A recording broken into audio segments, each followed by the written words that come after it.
lives in Night Springs.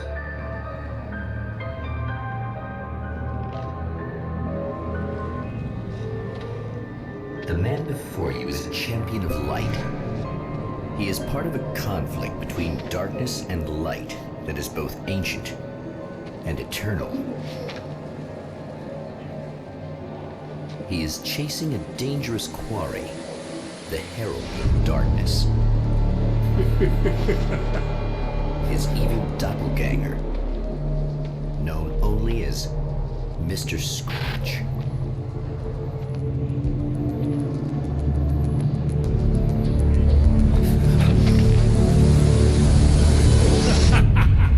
I'll catch you eventually! Maybe.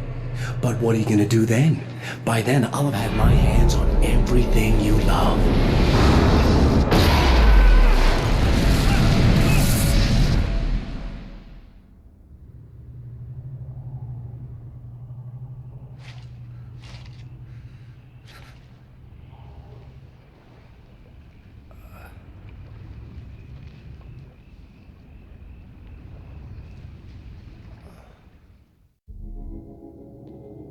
The man has been brutally spat out from the darkness that surrounds the shores of our reality. He has come to fight a decisive battle in Night Springs.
That again, huh?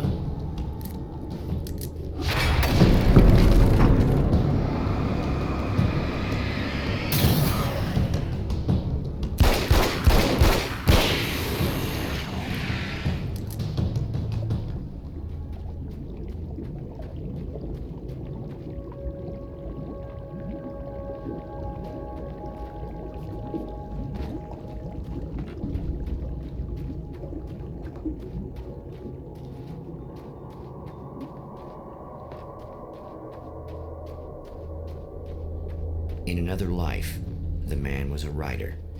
He still practices that art, forging weapons of war out of ideas. But the violent currents that brought him here have scattered the pages he has written.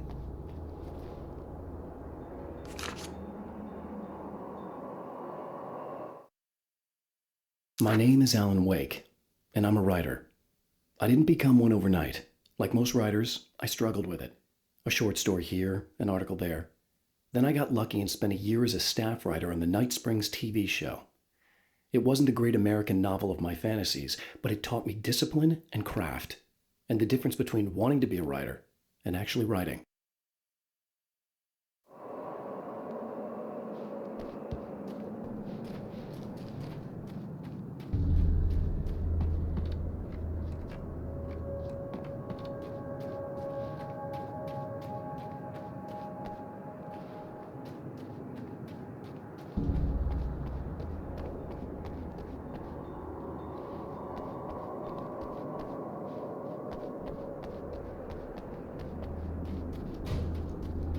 The lights of the motel promise safety. The man senses that the solution to his predicament begins there.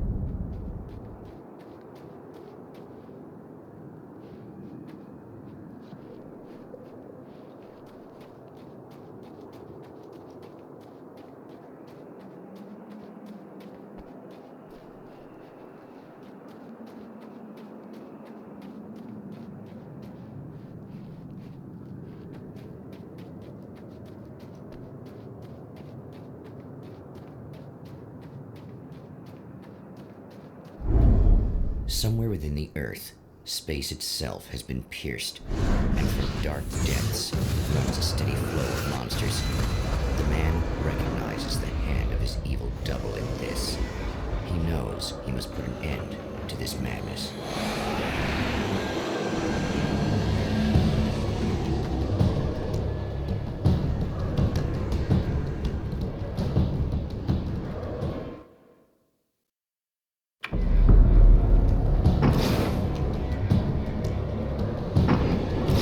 I can't stay here now.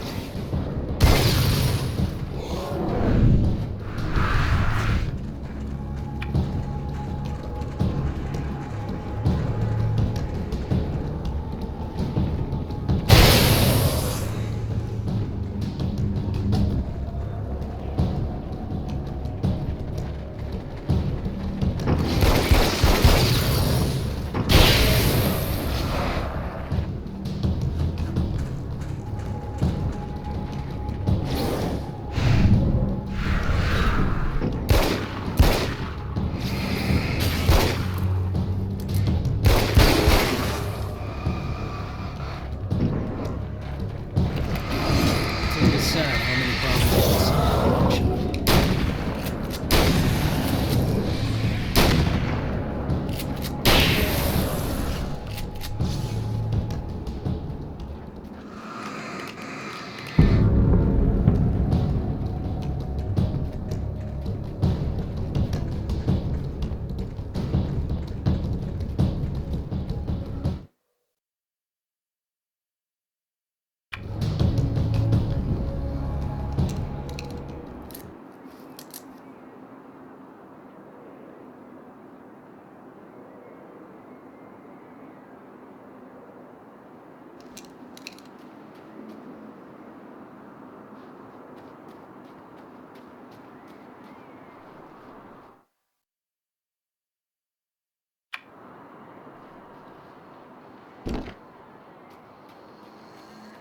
Hello?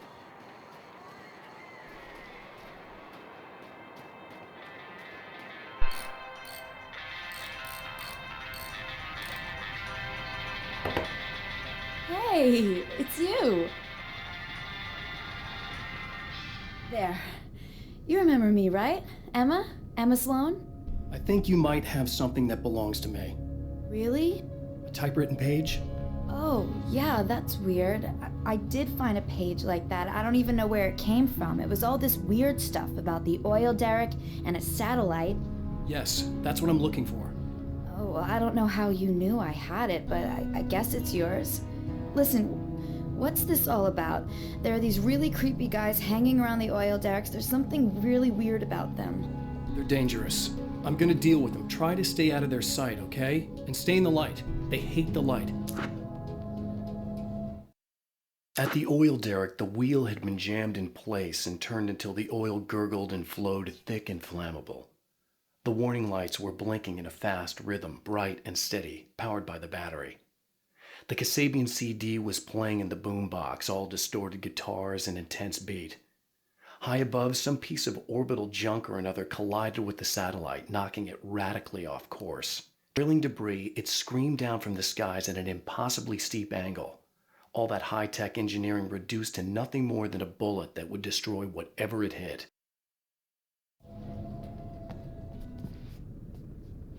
Just to be clear, you should know that we haven't actually met before. Sure we have, Mr. Wake. Remember you stayed at the motel here. No, the guy you're talking about just looks like me, even if he uses my name. He's behind all this trouble. Oh, I thought, now that you mention it, I guess your aura looks a lot nicer than his, actually. I'm very sensitive to things like that. There's a bunch of stuff I need to find. The things mentioned on that page? Well, there's a lot of old crap lying around this place. Great, thanks. I think you should be able to find everything, except the satellite, obviously. Are you gonna tell me what this is? I don't think that'd go over too well. Why don't you let me be the judge of that? Fine. The page is a formula for rewriting reality. Either I use it to close a strange portal to a place that isn't in our world, or shadowy serial killer monster things keep pouring out of there. Yeah, you were right the first time. You can think what you want about me, but there's still bad guys around. Be careful. Well, you might be nuts, but I've seen the way they move, the way they look. I'll buy that. They're called Taken. They aren't really human. Not anymore. And they're climbing out of the oil well? What, do they have secret headquarters down there, or...? No, that's just where the point of connection is. It's a hole that leads to, well, it's a really nasty place. That's why I need to close it. And the guy who looks like you opened it, because he was hanging around the oil field before. He gets around, unfortunately. Thanks for helping me. Oh, I wish I thought you were just a nutcase. Actually, I kind of expected you to. Me too. But I feel like this is how it's supposed to go. Isn't that weird? Not really. I get that a lot in my line of work. What do you do anyway? I'm a writer. Obviously. What was that you said about my aura? Oh, I'm very spiritual, you know. I can see auras, but I only use it for healing and helping people. I'm like a wise woman, you know? I give people insight and advice. Look, just because I say crazy things doesn't mean I believe everything. Don't be like that. Maybe you should take a few crystals with you if you're going out there. It might be dangerous. They soothe your energies and focus your mind. It's fantastic. And they help me take out the bad guys? Oh, well, no, not as such. Yeah, okay. I think I'm... Or I have some wonderfully potent herbal detox suppositories. Yeah, I'm good. I'm good.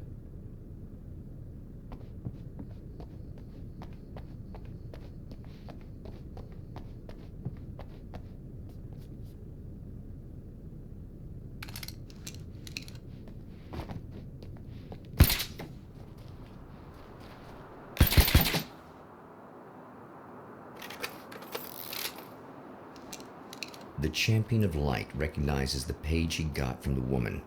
It is a weapon of his own design, custom engineered to destroy the dark portal. If he recreates the conditions of the page, a great power will be unleashed.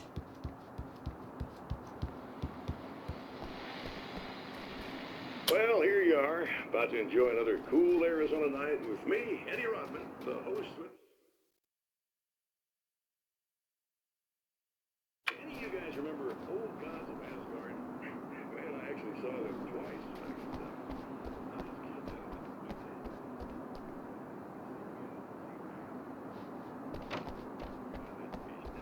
Great band, couple of great albums, solid fan base, and then they got in. But now, almost 4 decades later, they're making a comeback. And let me tell you, these boys have seen a lot of road. They're some serious rock and roll veterans, because they weren't too young even back in the day. Well, now I've got Open and Tour Anderson.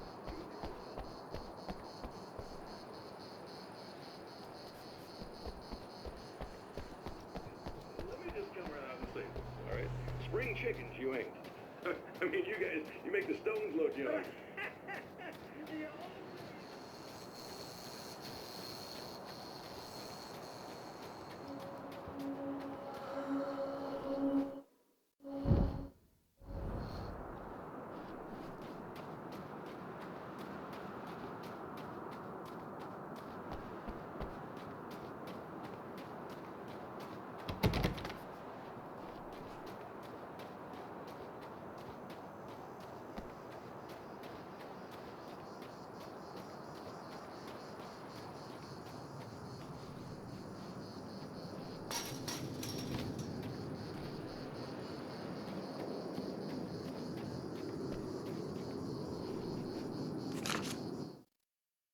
I know that when I arrive, the clarity of vision I have now may disappear. I've made my plans. I prepared for this, but I know the transition from the dark place will be hard on me, and not just physically. It may affect my mind, my memory. These pages should help me remember and focus. That's worked for me before.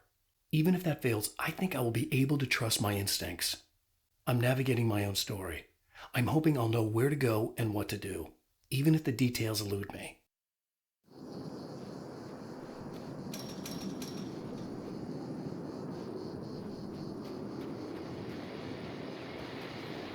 Oh, hell. This isn't gonna be good.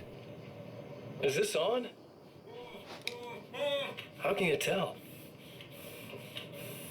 I'm sorry, I'm not very good with gadgets.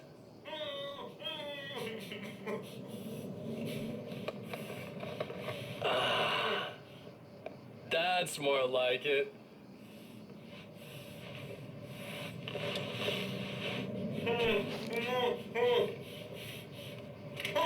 I'll be right with you.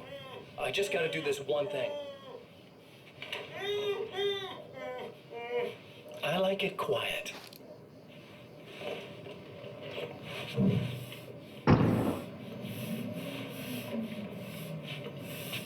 I bet you're wondering why this is happening. Why am I doing all this? Why am I so hell-bent on ruining your life?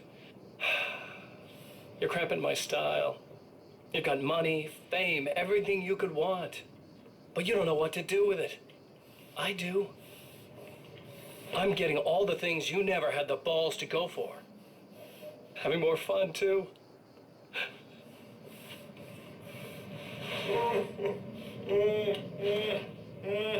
Do you know the real difference between us? I'm not afraid to be the center of attention. This poor slob's just collateral damage, really. I mean, made some information out of him earlier. But this part?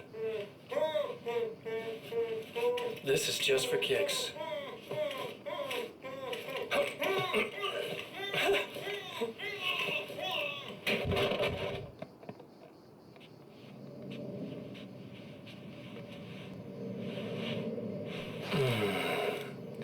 So quiet.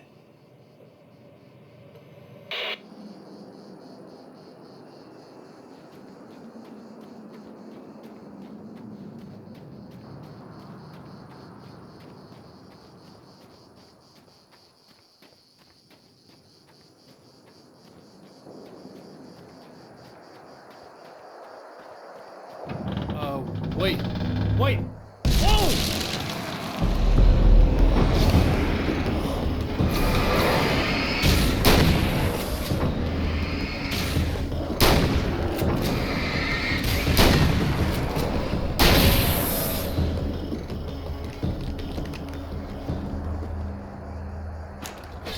That's one thing down.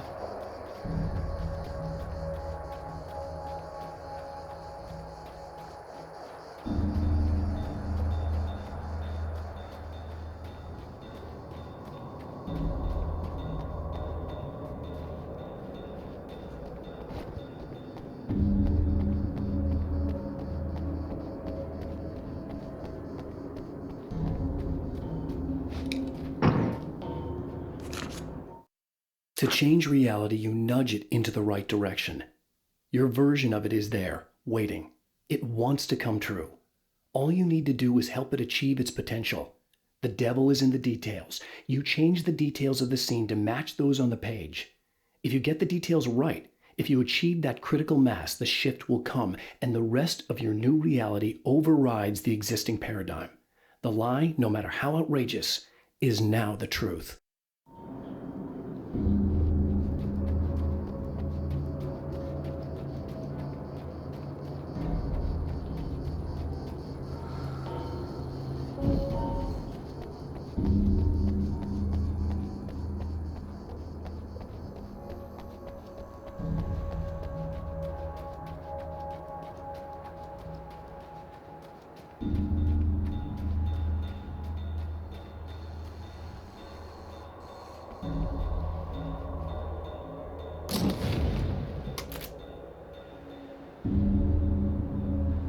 I guess it's about time I went full auto.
Some of the Taken aren't protected by the darkness like their comrades.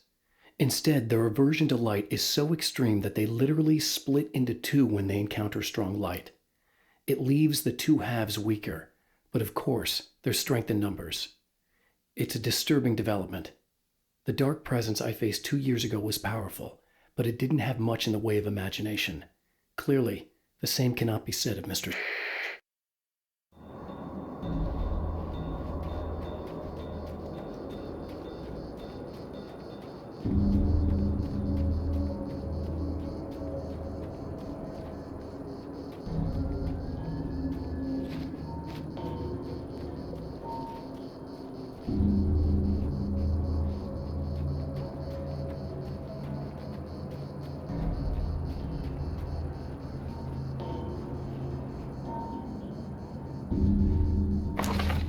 That's 2.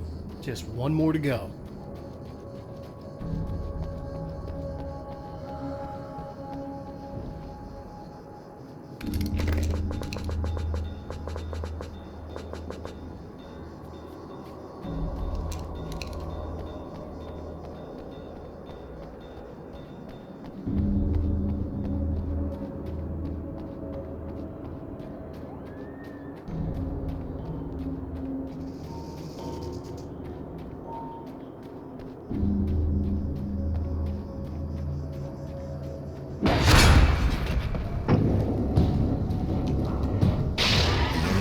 Itself in two to avoid the hated light. It becomes weaker, but more numerous. Such is the arithmetic of horror.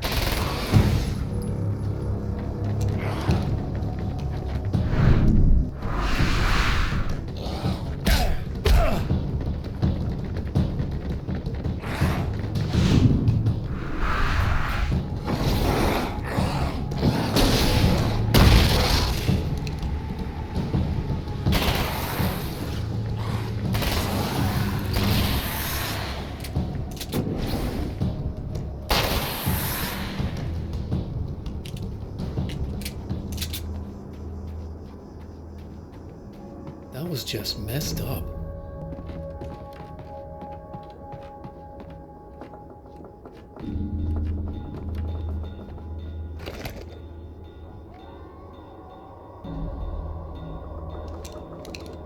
Something tells me I'm really gonna need the extra firepower. That's everything. The man has found the battery, but it is empty.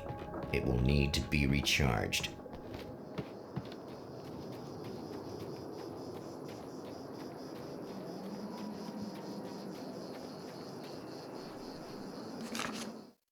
The reality we take for granted is softer, more adaptable than we think. Under correct conditions, you can reshape it, turn it into almost anything you want. When it happens, almost nobody notices.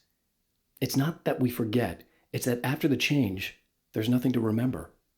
Only those who have been directly touched by the powers that can shift reality are aware of the changes. Many are driven mad by it. Others can cope. I'm one of those people. And I know how to wield that power to rewrite reality.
I need this battery charged. No problem. Here you go. Thanks. Listen, I don't know what's gonna happen exactly when I do this. My memory's a little hazy. I don't even know what that means. All I'm saying is you don't want to come anywhere near the oil field, all right? This thing could get out of hand. In the middle of highly flammable materials. Great. I'll do my best to contain it. Just please don't turn out to be some kind of crazy terrorist guy, okay? Okay, I'm gonna go now. Wish me luck. Wait a sec, I want to ask you about something first. What did you mean with that my memory's a little hazy thing? I had a pretty rough time coming here. It was like being caught in a tsunami. I blacked out for a while. It's hard to explain. There's a barrier of sorts that I had to break through. I was lucky to make it here with my wits as intact as they are. So you might have brain damage, you're about to do great things with a magic piece of paper, and you came here from another dimension? No, I'm from New York.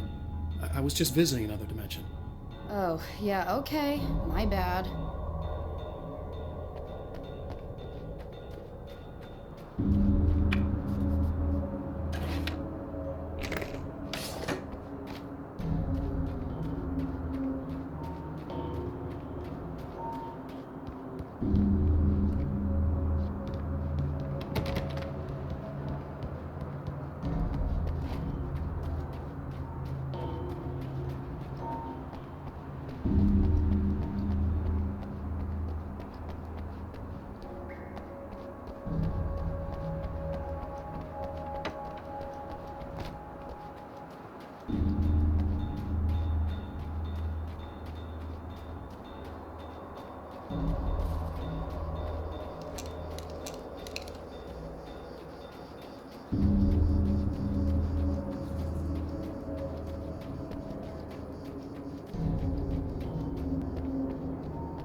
Time to make some serious changes.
Mr. is a twisted copy of me, powerful and dangerous. But I know I can fight him. I don't think anybody else can.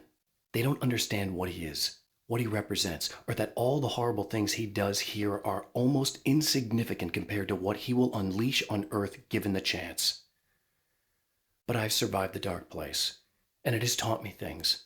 How to cope, how to stay sane when the world goes crazy. He's 2 steps ahead of me, but I can find him.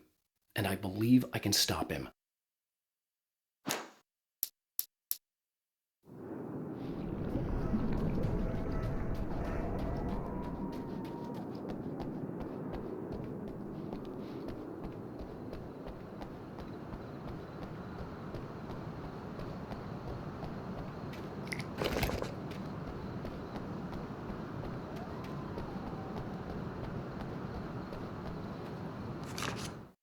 The strands of webbing glistened in the beam of my flashlight, fine, almost ethereal. They were fresh and right in my path. I held my breath and waited, ear straining. Nothing. I moved on, concentrating on the task at hand. Just get what I was looking for, then leave. That's all I keep telling myself. For a moment, I actually thought it might be as simple as that. Then, I heard too many legs skittering across the ground.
I think I noticed.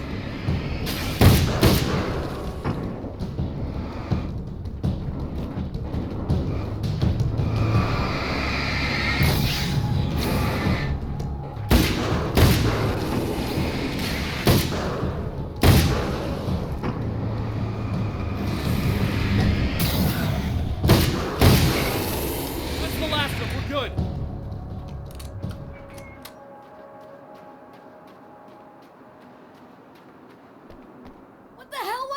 Easy. I got him. You're safe. I need you to tell me what you know about him. The guy who looks like me. There was a party in one of the rooms. It was pretty wild. I'm not sure which room it was in. You didn't attend. No, I wasn't there. But it got way out of hand. Anyway, I heard that he went to the diner and there was a fight there or something. Maybe you could find out more from there. I got some keys that you could maybe use. You just happen to have the keys, huh? Fine. I'll take a look. Stay here. Like hell. I'm getting out of here as soon as you leave so I could close up this place and go home. Emma, you really want to stay here in the light? Yeah, thanks for the advice, but I'm not sticking around. Just go already, okay?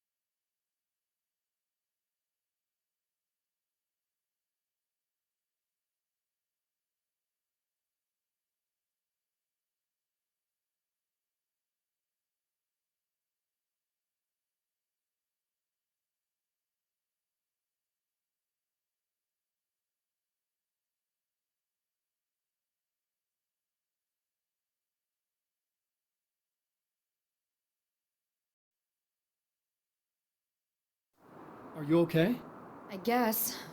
Thanks for the help. Were those what do you call them? The Taken? What are they? It's complicated. Short version, the darkness can take people over. That's why I had to destroy the oil derrick. Otherwise, they would have overrun the place. Wow, I didn't think you'd actually do it. I mean, I didn't think it'd work. That's crazy. Let me just try one more time at the risk of sounding like a broken record. It's bad out there. I don't want you hurt. You should stay put. Yeah, while you turn this place into an inferno, run around shooting things up and play some kind of weird games with your psycho evil twin. Don't get me wrong, you're nice for a weirdo. I'm impressed as hell by all of this, but enough is enough. I seriously just want to get out of here, okay?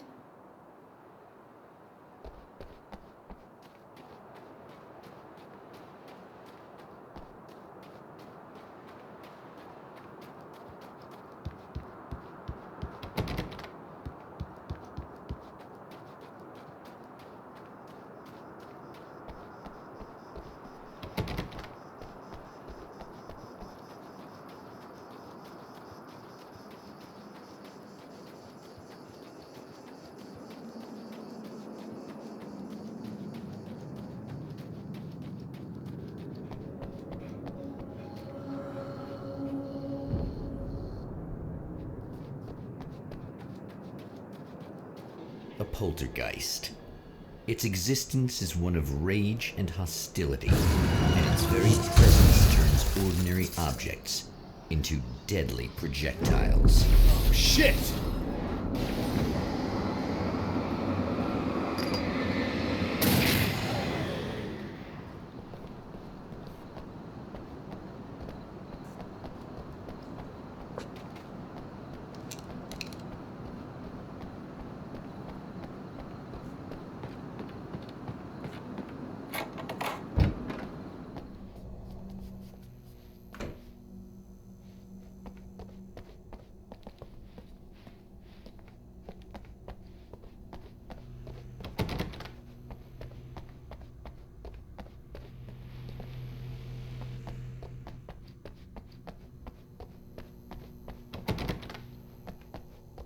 The scene. Traces of violence. A callous midnight snack. A room key left carelessly behind. The man recognizes the enemy's handiwork. I think these are keys for the motel rooms.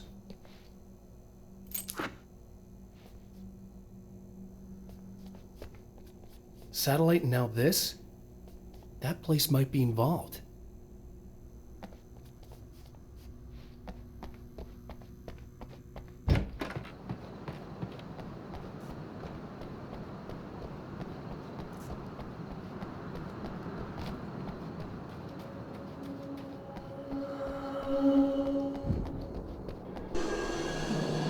Emma Sloan was a believer in a great many things, most of which were entirely fallacious.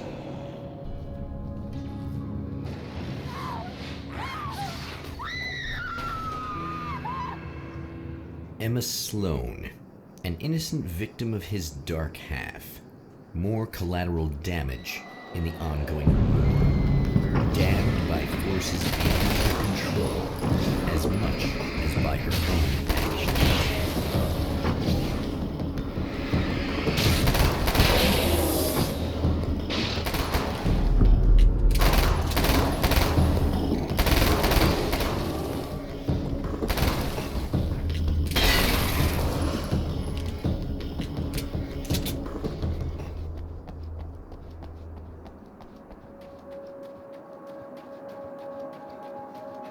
Damn it! Why didn't you listen?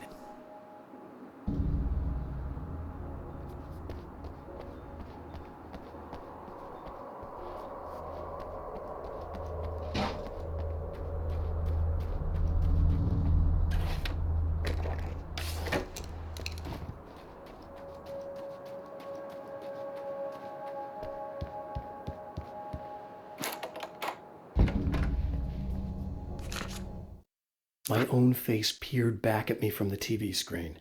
For a moment, I struggled with the sensation of déjà vu. How many times have I seen myself like this now?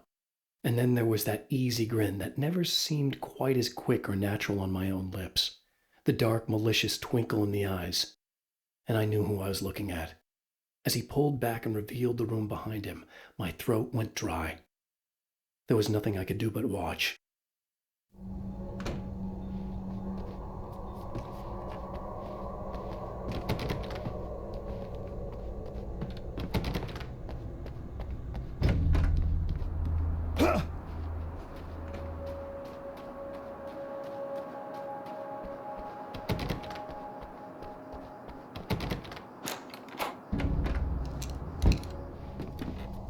Damn. Michael Farabee, dead, tortured, dressed in clothes that bore the name of a local observatory.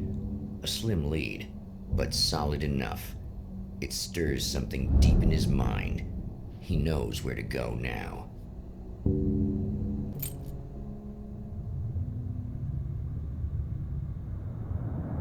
The observatory, hot on the heels of the Herald of Darkness, the Champion of Light forges on to see the stars.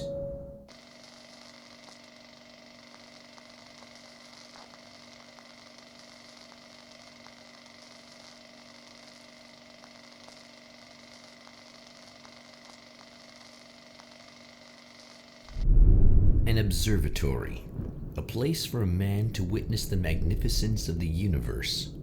But such insights are not what the Champion of Light is looking for.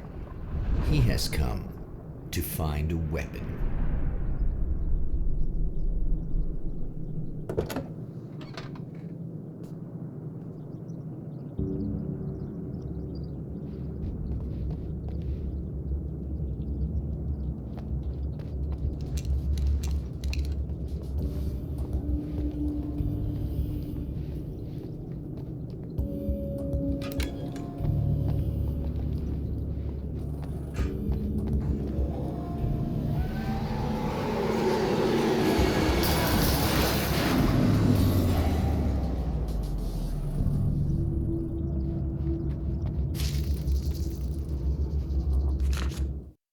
As a storyteller, my first real love was crime. And it was in that genre that I finished my first novel, starring the perpetually miserable Alex Casey, whose entire life was a wound that never healed. The books sold as fast as they hit the shelves. I wrote 5 more Alex Casey books, and they all were bestsellers. I became rich. I became famous. Success brought pressure, and I didn't handle it very well.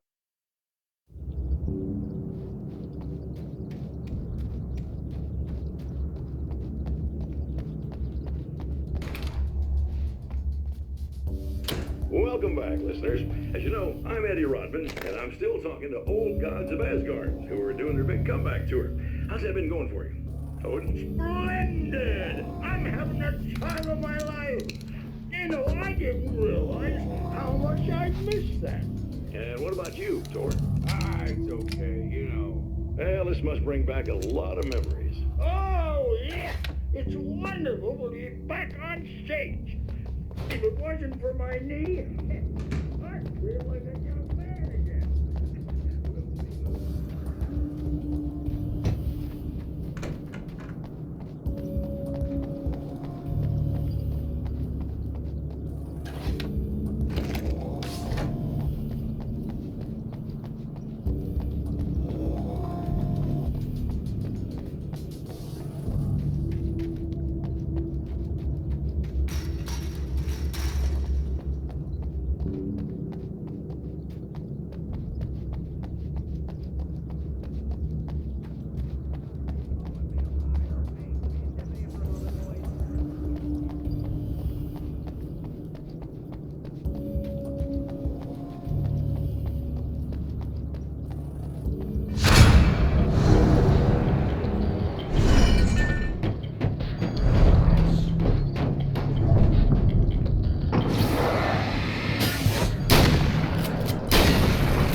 I've seen the enemy, and it's me.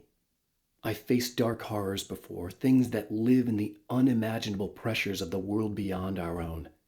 Sometimes they masquerade as humans. That's what ultimately lurks inside Mr. He's every mean-spirited tabloid story about me, an evil caricature, a creature formed in that vague territory of misconceptions, half-truths, and the dark imagination of people who heard a story about me. An urban legend made flesh, a serial killer, my dark half, brought to life by the power of Cauldron Lake.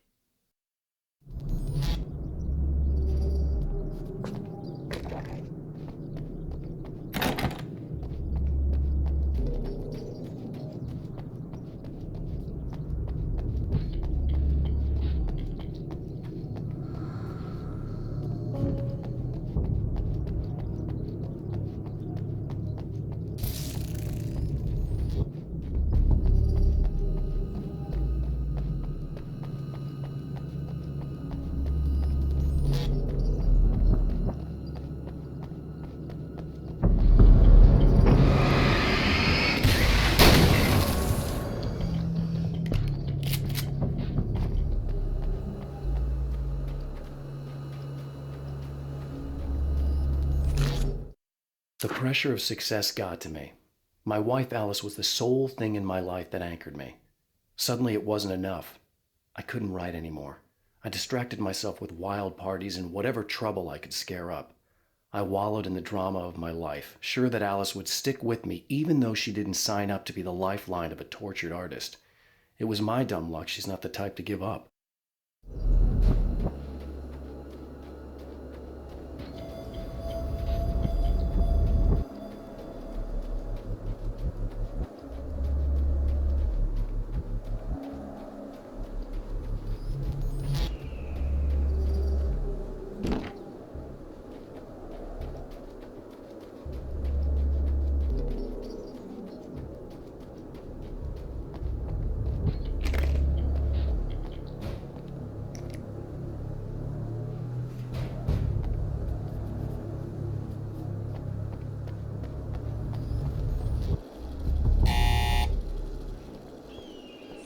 Hello?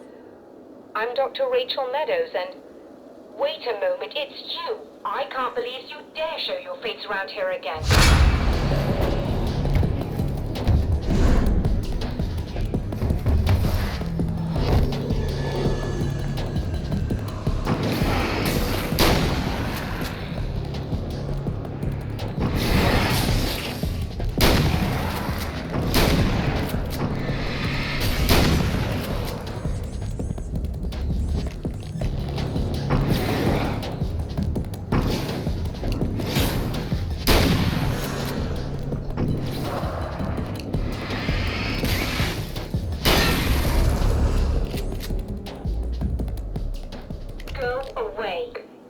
wasn't me.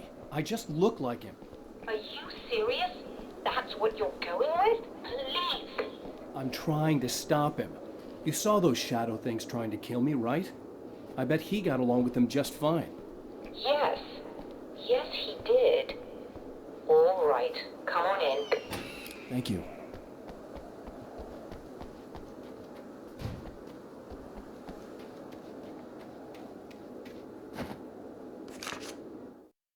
The spiders aren't really the work of the enemy.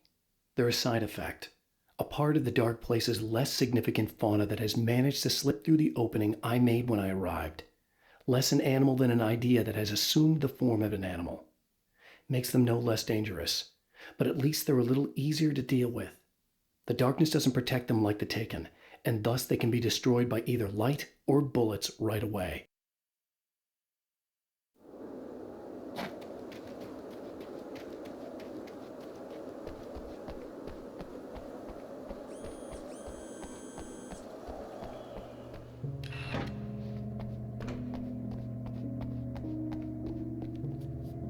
Hey, buddy. I figured I'd take a moment to talk to you. There's a party next door. I'm feeling pretty good right now. A little beer, a little fun, you know? It's nice.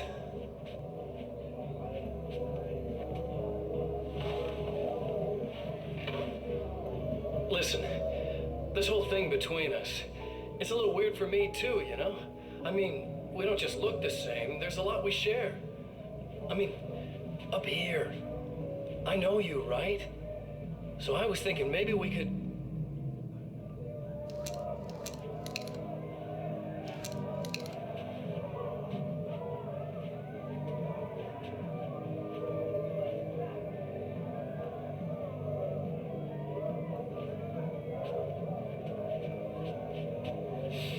These guys are getting out of control. Look, I feel like we're both victims of circumstance here. And maybe we could make some kind of effort to...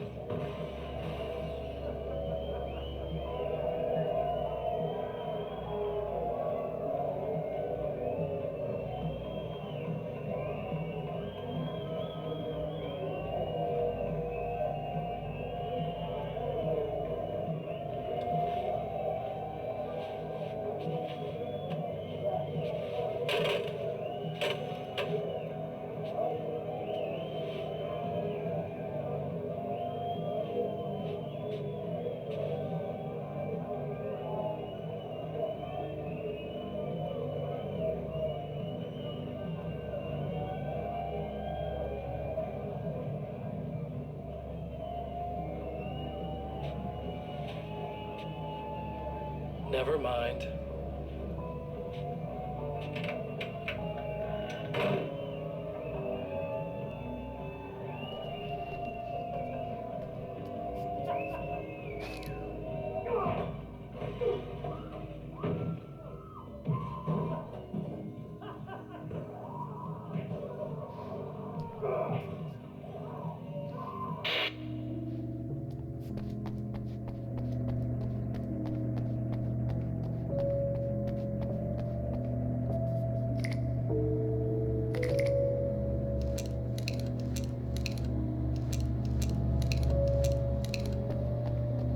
Just a moment, I'll send the lift down to you. I didn't expect to see anyone here tonight, but I'm relieved to see an actual person. That's assuming this isn't some kind of cruel trick on your part, of course.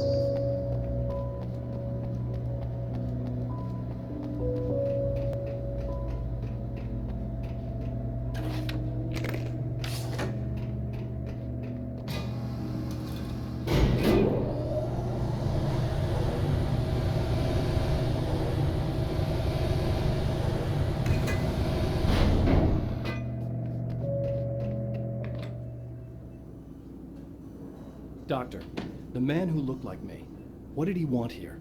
There's a strange astronomical event happening right now. Something I can't begin to classify, but I think it's disabled our satellite. There's a very peculiar signal that we're receiving. A signal? That's what I'm here for. Well, so was he. But he didn't seem to understand it at all. He got very angry, sabotaged our imaging array, and now we're blind. I believe the event is still going on, but we can't pick it up. Is there something we can do? What he broke is essentially just a special camera, but we can't use the telescope without it. There's a replacement in my car. If you can get that to me, we're back in business. Consider it done. Tell me more about the signal. It's almost as if something's being transmitted to Night Springs. It's the strangest thing. It's quite elusive, almost as if it wasn't properly there. I don't know how to describe it. So, what was the signal like? I wish I knew. He appeared before I had a good fix on it. He was very pleasant when I was working, but when I isolated the signal, he suddenly forced me out of the control booth. He said it was none of my business. He seemed to change. Somehow he was very smooth and charming before that, but suddenly he became, I'm sorry. I'm not sure I want to talk about it. I have to ask, do you always wear that to work? I was at a party for a local art exhibition. Fascinating works. When I was called away by my assistant, Michael was the first to spot this event. I don't know where he is now, actually. He was supposed to bring us some food, but he never showed up. Tell me about the event. Oh, it's quite fascinating. It looks as if stars were changing, somehow. Or shifting positions. It isn't really happening, of course. Most likely it's caused by some kind of atmospheric refraction phenomenon. But I've never seen anything like it. Did he hurt you? No, he didn't quite threaten me exactly, but those shadowy things started to crawl into view, and whatever the signal was, he seemed to be extremely frustrated by it. He just started breaking things and left. I thought it best not to interfere. You were lucky. He's done much worse. Yes. He showed me a knife, and he kept talking. He enjoyed the sound of his own voice. A proper maniac. You really aren't anything like him, are you? Believe me, I try very hard not to be.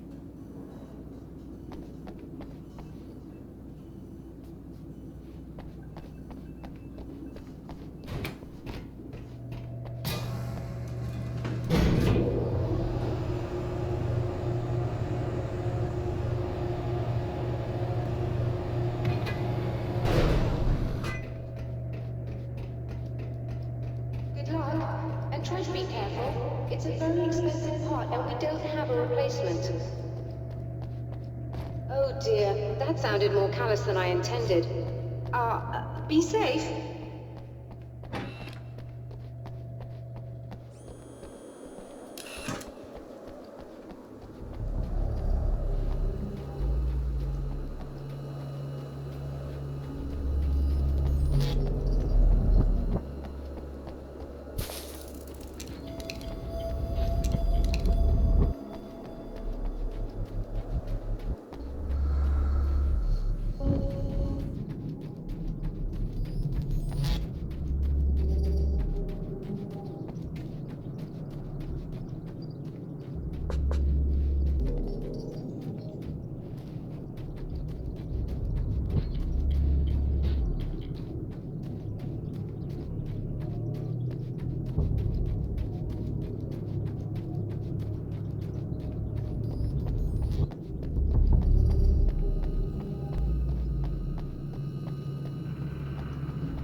I've carried a flashlight and a gun for so long that I feel naked without either. It's all too often that I need them. The darkness protects the taken. Shadows crawl over their forms like living things, protecting them from harm. Blows that would injure or kill a human outright mean nothing to them as long as the darkness persists. But light makes them vulnerable. Light burns the shadows away. The darkness that drives them is still in them, but now they're vulnerable. Flashlight and gun. Sometimes it feels they're all I have left.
This must be her car.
Found it!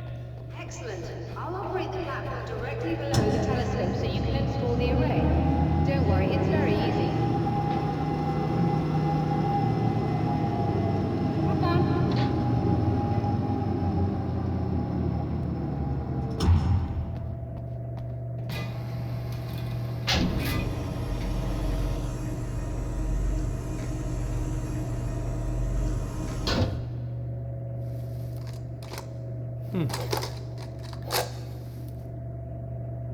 Brilliant, you got it. I'll just run a quick diagnostic on it. Yes, it's in perfect order. All right, we're good to go. Let's take a look at the skies.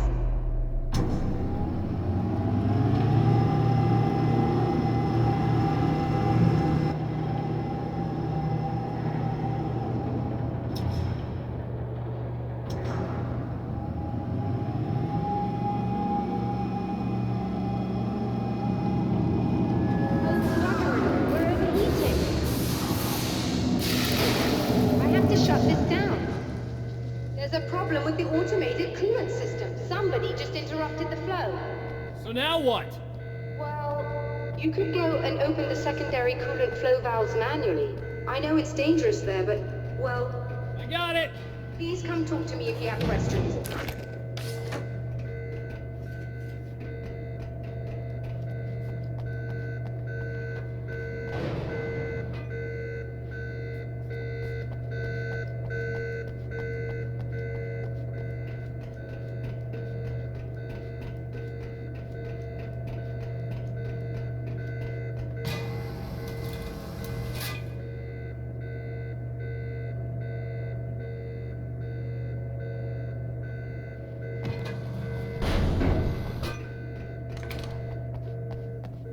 Is there something I should know about this coolant thing? Oh no, it's quite straightforward. The telescope is very heavy, and moving it generates a lot of heat. So do all of the electronics. Overheating could cause damage, so it shuts down automatically if the coolant fluid isn't flowing. And hot electronics generate instrument noise, which we want to eliminate as much as possible. What is this coolant anyway? Is it dangerous? We use liquid nitrogen. It's quite safe. If I can make it to the valves in one piece. Yes, there is that. Good luck. I'm assuming you didn't have this kind of trouble using the telescope earlier, when my double was here. No, it went very smoothly, until he turned into a nutter. This doppelganger of yours doesn't seem to want anyone else to look at this phenomenon. Honestly, it seems a little pointless to me. There are many eyes on the sky. I'm not sure what we're gonna get once this thing is working again, but I have a hunch. I doubt it has anything to do with outer space, or that anyone else can see it. I think it's a message for me. For you? That seems unlikely. And even if it were a very localized phenomenon, surely it's visible to others in the area. Maybe, but I wouldn't bet on it. There's a reason he came here, and a reason he doesn't want me looking at it.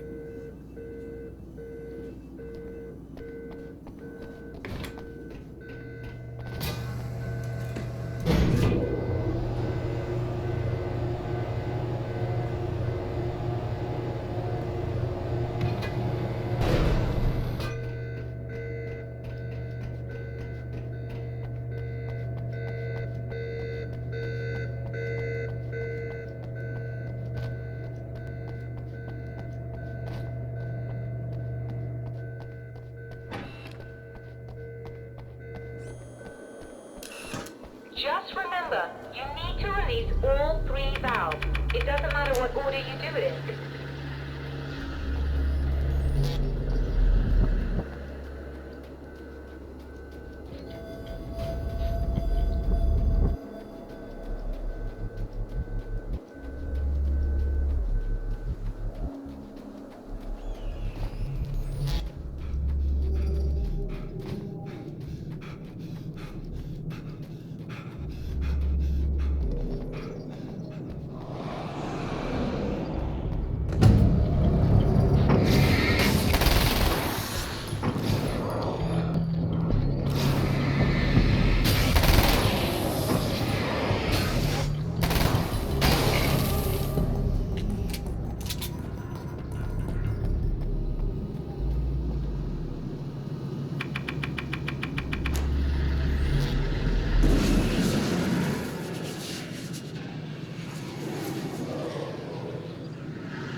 Okay, that should do it.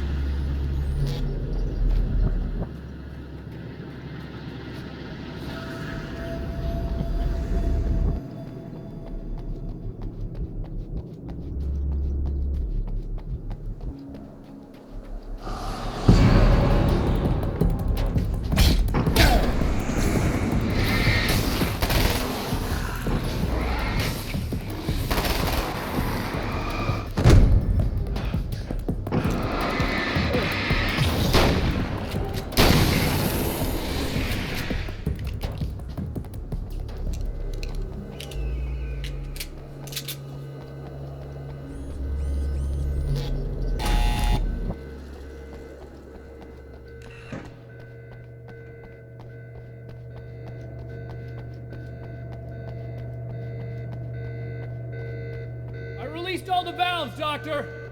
Is it working? Just bear with me a moment. Yes, I believe you've got it sorted. It's working again. Nicely done. That sounds like trouble. I don't think they're happy with our success.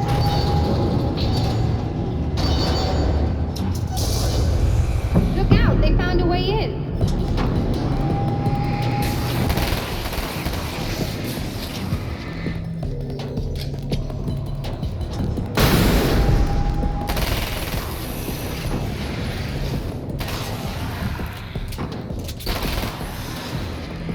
Hold on a little longer. I've almost got it isolated.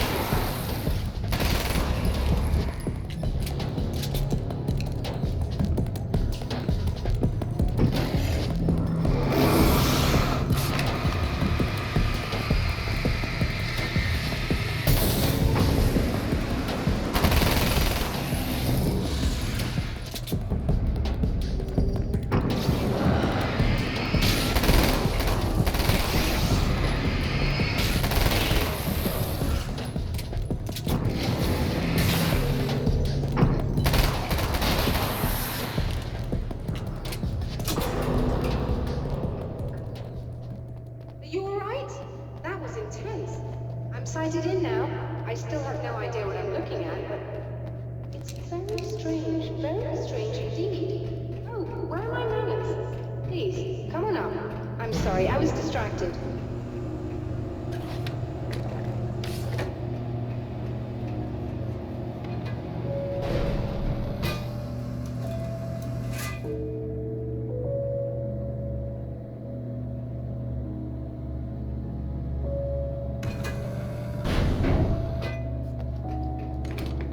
Are we receiving the signal now? Oh, yes, it's coming in loud and clear. It's amazing. I'm not sure what it is yet, let alone where it's coming from, but it's interacting with us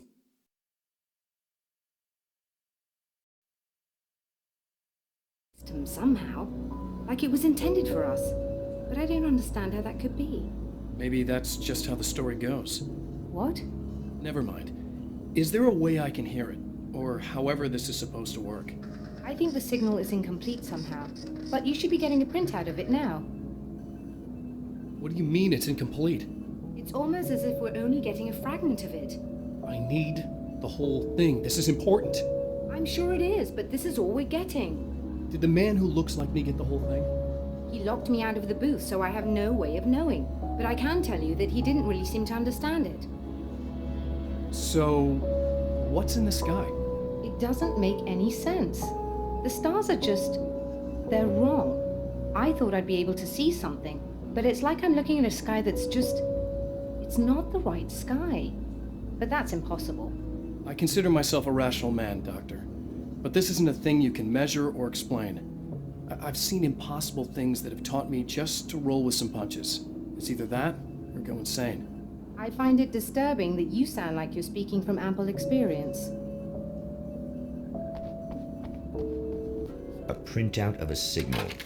It too is a weapon created by the Champion of Light. In its words, stirs a new reality. But it is incomplete, and yet it provides a roadmap for the man to follow, a course that will lead him to a place where he may confront his enemy.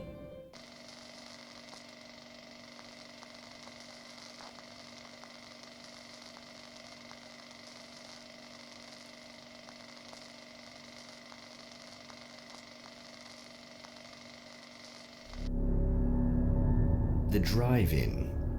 Once the site of lurid celluloid fantasies, it's now the site of an art exhibition. And yet, it's the search for closure rather than culture that brings the Champion of Light here.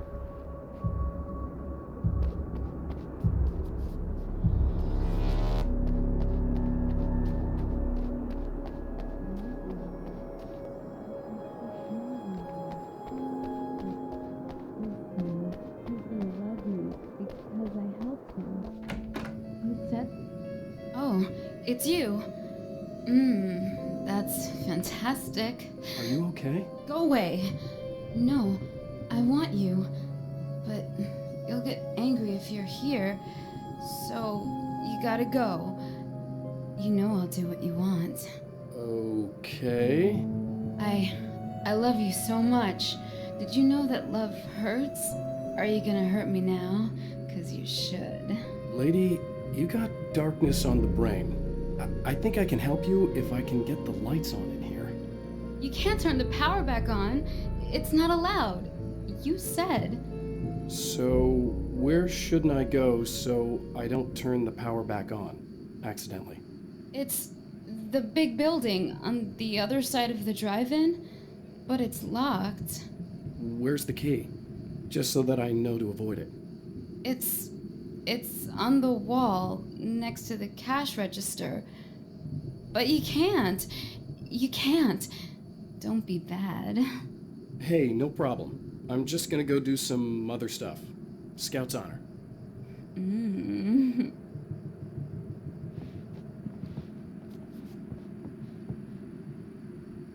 Just try to stay calm. I've seen this kind of thing before. I think you're gonna be okay. Why is it so hard to think? You've been touched by darkness. I'm hoping it's not permanent. Remember when you were here before and you kissed me? And And then everything got all dark. That was the best. Listen, this is very important. Where did I go? Can you tell me that? Baby, you don't need to go anywhere. You're here now, and you're in my head. You should be in me. You should touch me again. Not with a 10-foot pole, lady. Hey, just in case there's a part of you in there that's freaking out right now, it's not your fault. I promise I'll do what I can to help you, okay? I don't... Please go away. Don't sweat it. I'm just saying that in case you really need to hear it, I've been there. I think there are spiders in my eyes. I think you put them in me. Yeah, I'm just gonna go now.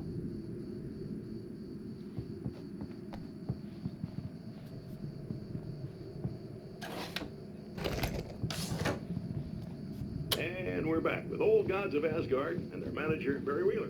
Guys, you're on your comeback tour, and you're playing a lot of your classic material, but you've also got a new single out, right?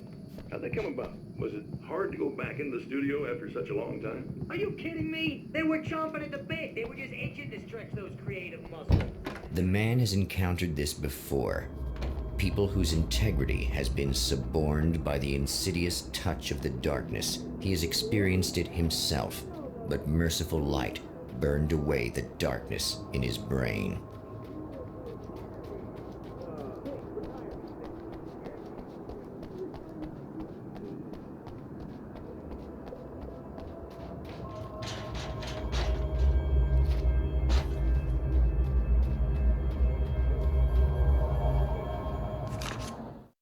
My writer's block got worse.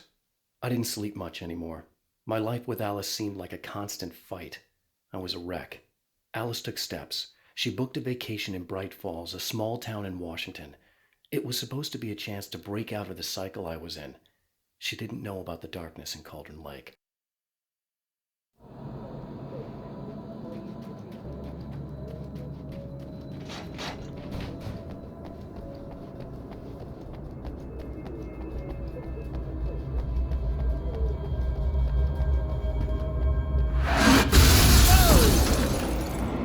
Good.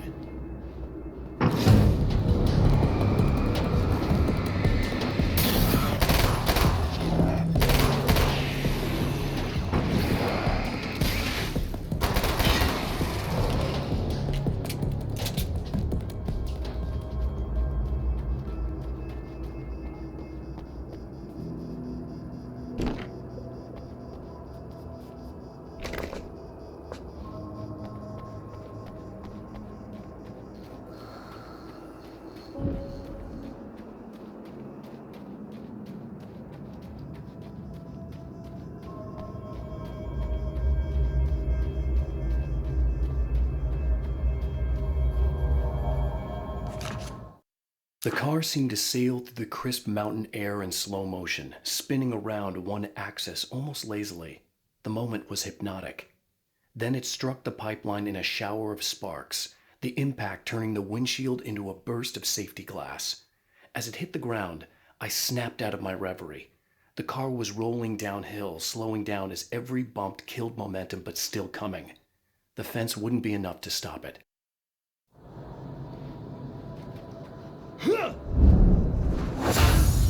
Oh, look! Mr. Hero's here! You ready to save the day?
It's been 2 years since I came here.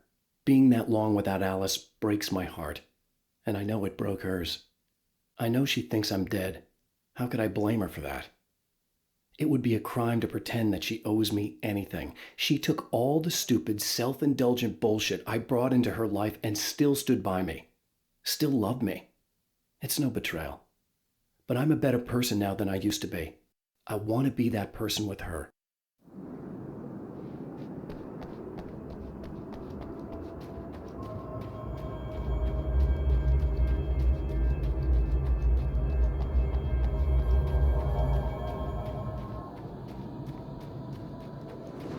You are gonna shit yourself when you realize what I have done. Shut up!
Alice, my wife, the best thing that ever happened to me. She smiles and the darkness lifts. For her, I've tried things I otherwise never would. I've never really minded if it's made me feel like a fool. She's a photographer, and the world she sees through her lenses is unique and beautiful. She has the vision. She sees things others don't and knows how to make them visible to everybody. She did it with me, too. She teased out things I was only vaguely aware of. She always saw me in the best possible light.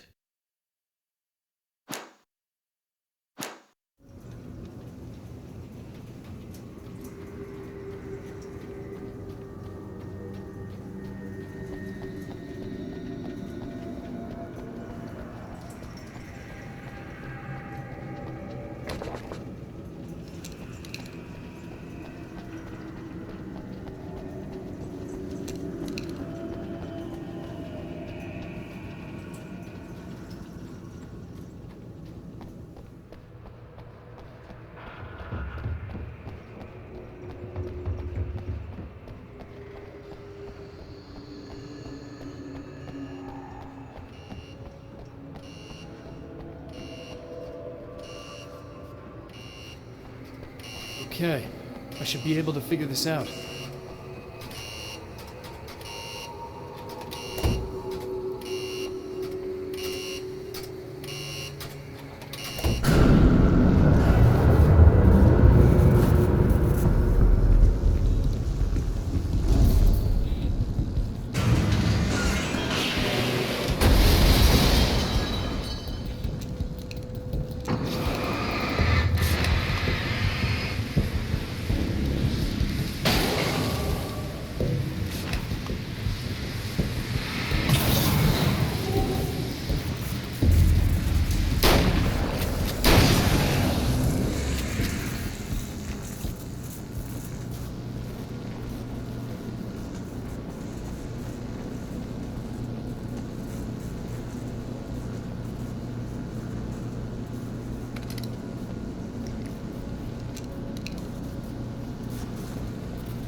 no idea how badly you're screwed.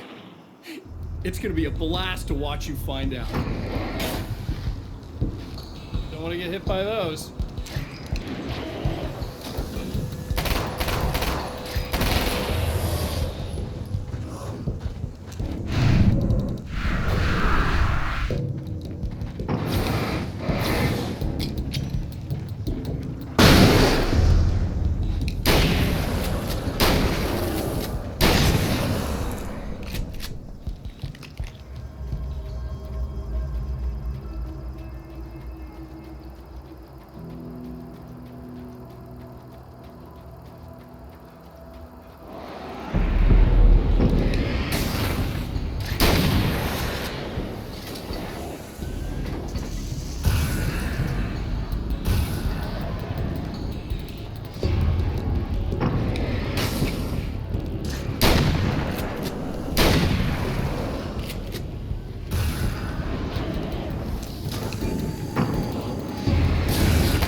It's not...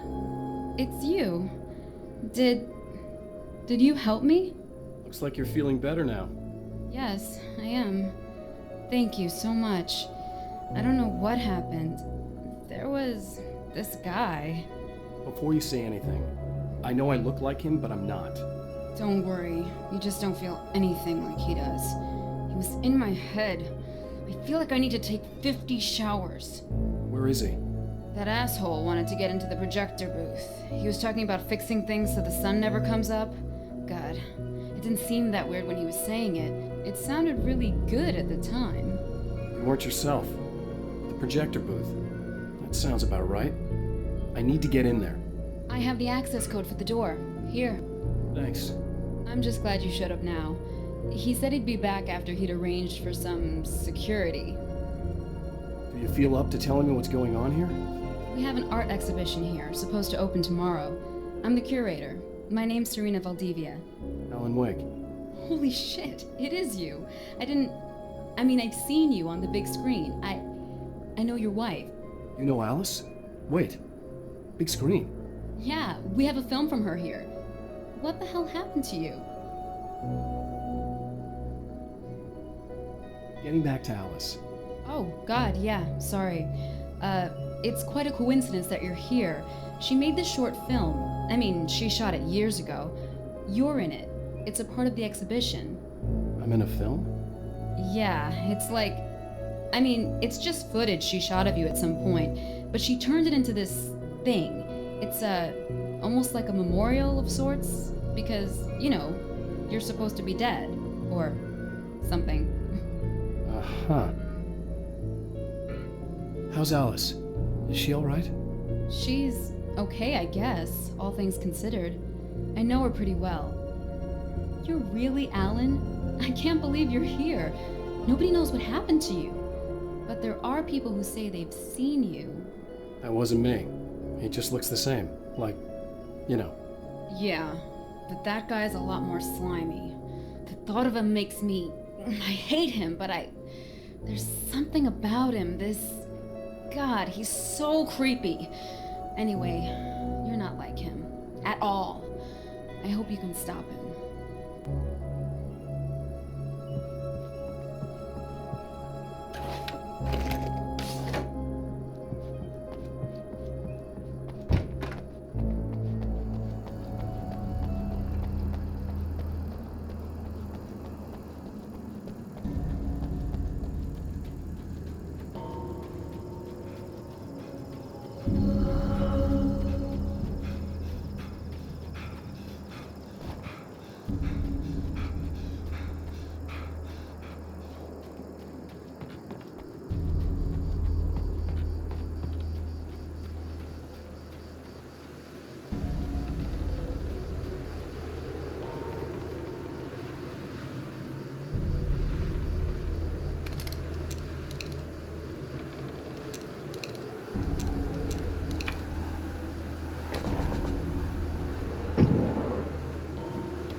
That's the security system? I guess it was too much to hope for an alarm and a fat rent-a-car.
The Champion of Light can feel the fragment of the signal in his pocket, the weapon that can change what will be. It's incomplete, but it's all he has.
ain't going right.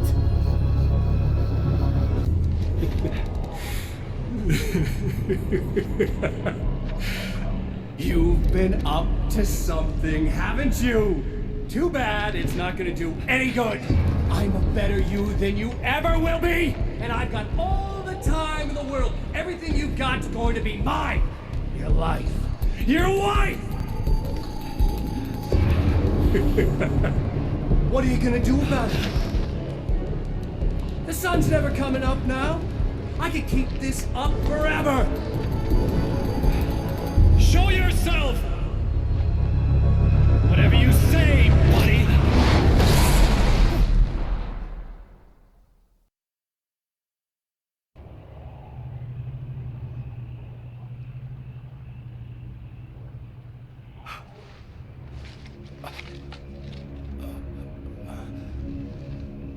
The rush of darkness is unstoppable.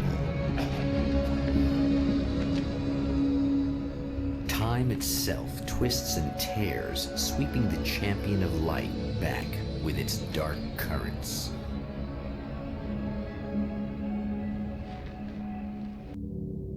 Again, he enters the world, but now he sees the trap for what it is, a maze that loops back into itself. I'm here again. He sent me back.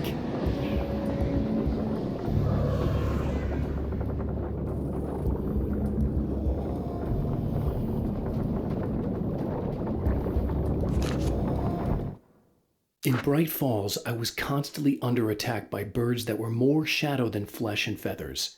But this is an evolution. Some of the Taken were actually capable of turning into a flock of birds to escape my attacks and turning back into human form to make surprise attacks.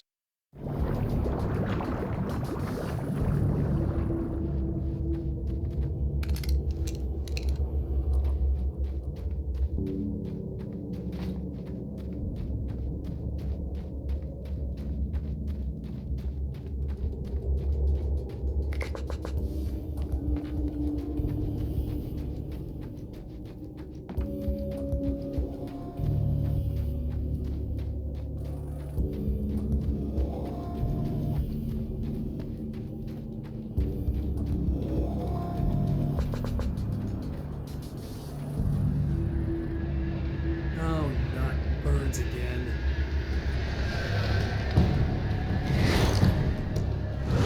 What the hell?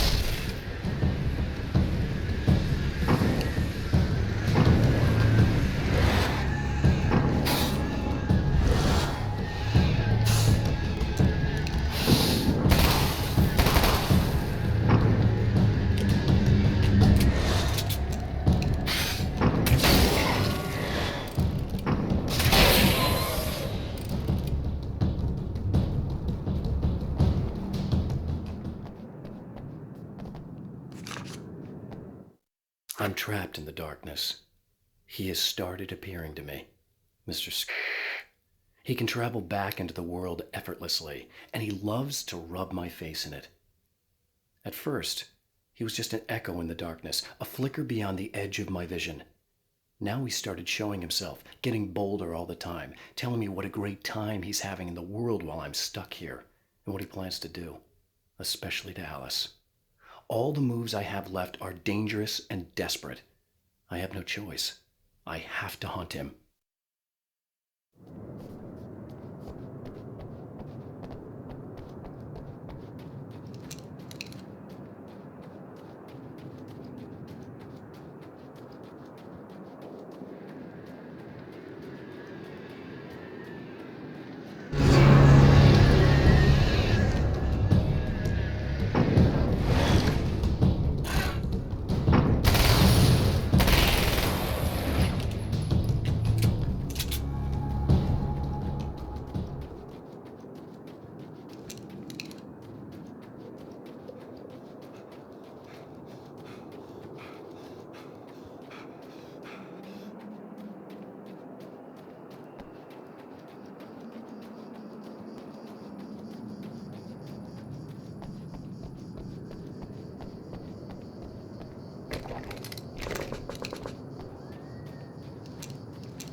Emma? You here? Wow, it is you.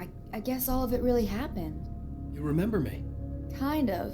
I felt weird all day, like I could almost remember a dream I had, and then, just before sunset, I remembered the page. Yeah. I'm going to have to go get those things again. Not all of them.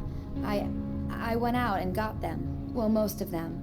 I felt stupid at first, but then it was getting dark, and those things started showing up, and one of them made off with the battery. It ran into the railroad tunnel. There was no way I was gonna follow him in there. Sorry.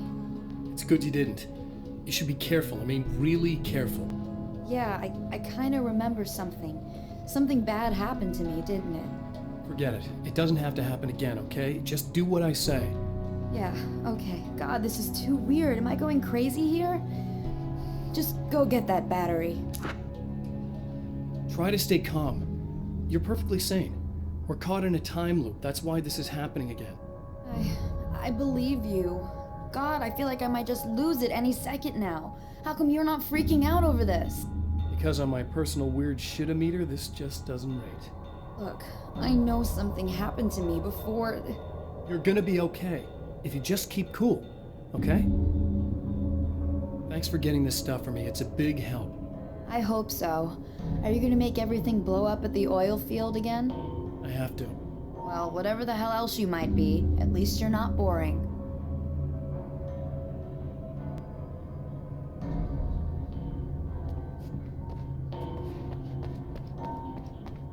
Just the battery. That'll save time.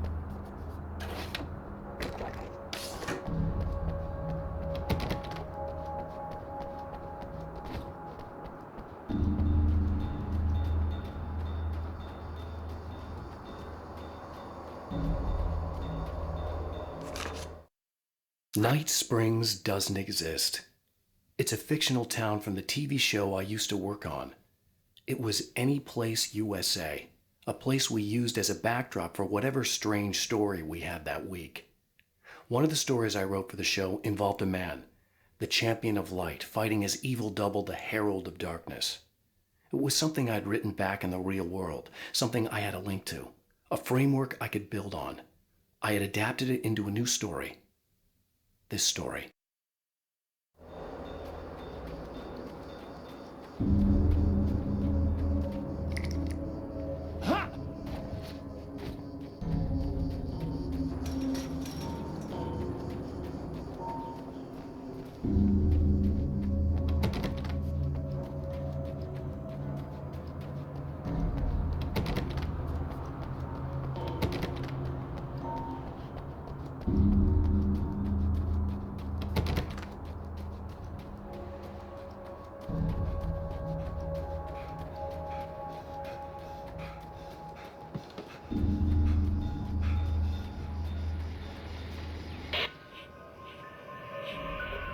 Okay, so this chick just came up to me and said she's my biggest fan. I know, they all say that, right? And she's giving me the eye. So I make a couple of moves, we have a couple of drinks, and then things start happening. But I say I have to go to the bathroom first. Uh-oh, right? She's got no idea. Watch this. This is gonna be priceless.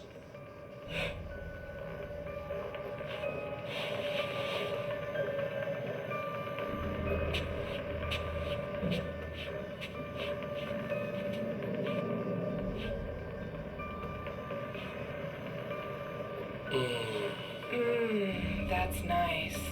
I thought you'd like that. Are you tense? You feel a little tense. Maybe a little. I had a crappy day. Yeah? Don't worry. It's improving real fast. Yeah. Hey, don't stop. It's just getting good. Watch this.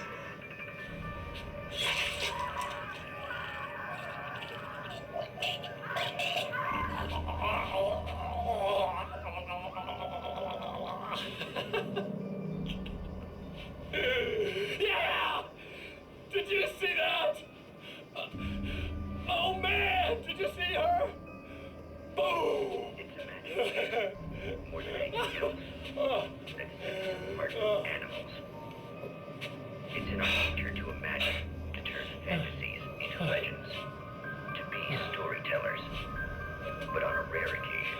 The line between fact and fiction, imagination and reality becomes hopelessly blurred, and nowhere conceivably as in Night Springs.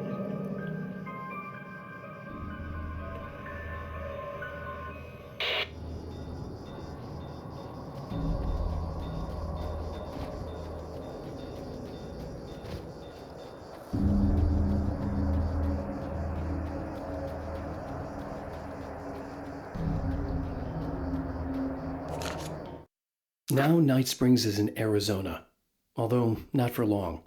It's in Arizona because whatever the town that has become Night Springs is really called is located near one of the thin, worn places in the world where dreams and reality flow together and life is always a little strange. Perfect analogy for Night Springs. I can't return to the real world, I've tried, but I'm operating on dream logic, forcing the door open a crack so I can slip through. I can enter the strange little town of Night Springs. All I did was put it in Arizona for one night.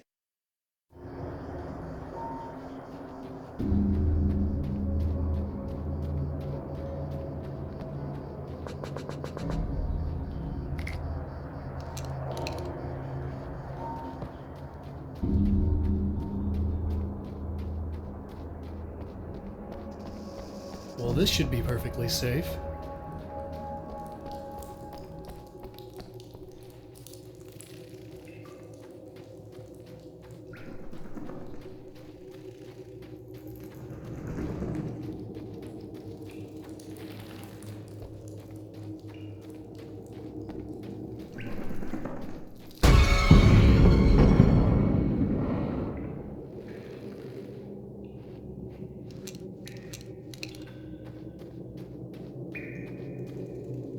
Now I just need her to charge this up.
Found the battery.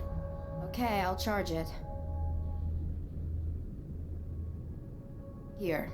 Try not to get killed. Okay. I'm gonna take care of this. Try to stay calm. Look, what if you stay here with me, please? I'm sorry, but if I don't deal with this, no one else will. Ugh, yeah, I guess. It's just that this is getting really creepy. I believe this is real, but I don't understand any of it. I'm getting scared. I can't believe you're so calm. I get scared, but I've had a lot of time to get used to it. That helps. The guy who looks like me is the reason this is happening. I caught up with him, but he swept me back here. Back in time. Yeah, it's a trap.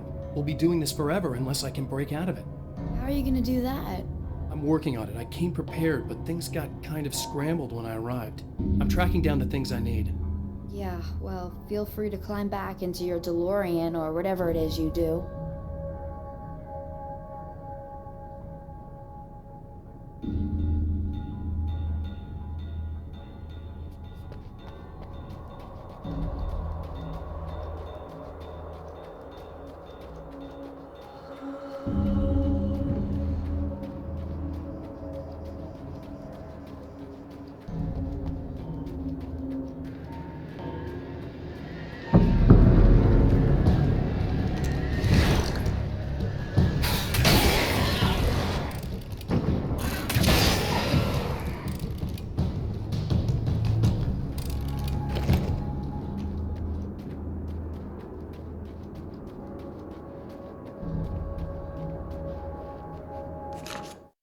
I don't make friends easily. I know plenty of people, but I don't let most of them close. I've known Barry Wheeler ever since we were little boys. We had the time of our lives. I'd get us in trouble, and he'd talk us out of it. Things haven't changed that much now that we're grown-ups. He's the most loyal and dependable person I'd ever met, and all the things that count anyway. You could call him a weasel, and you wouldn't be entirely wrong. You could call him a clown, and I would reluctantly agree. But he has never let me down.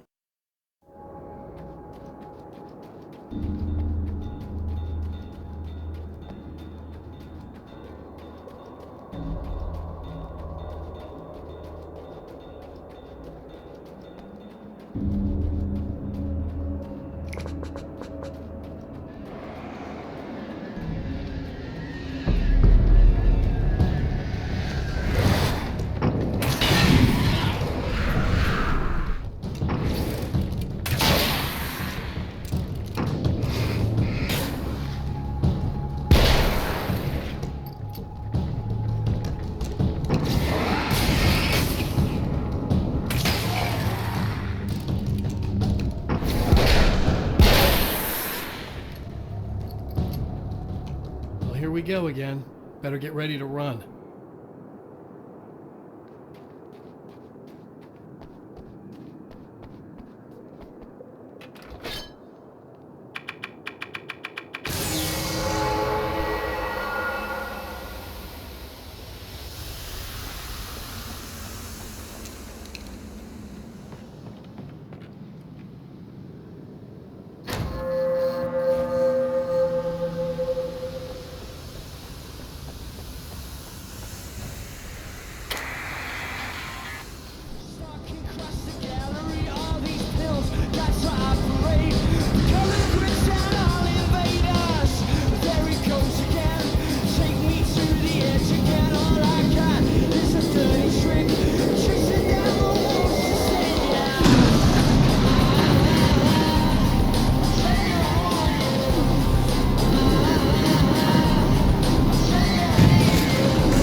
She'll be in trouble.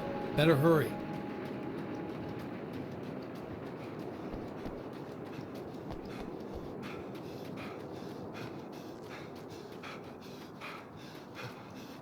Emma! I'm coming! It's not the bad thing! Nothing!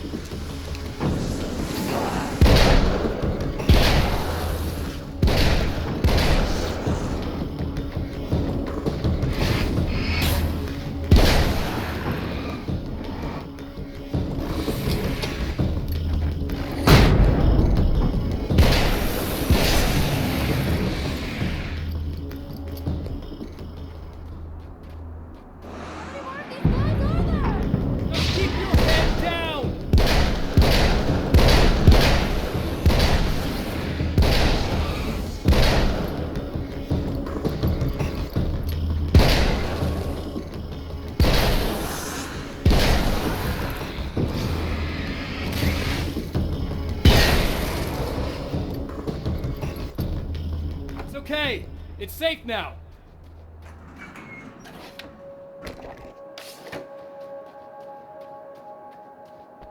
I got a really bad feeling about all of this. I'm gonna need those keys to the diner now. There's a motel key there that I have to get. Oh, hey, you don't have to do that. I have the motel master key. I work for the same company, you know. What's at the motel? Well, there's a dead guy. He's got something I need to get into the Mount Redtooth Observatory. God, that's awful.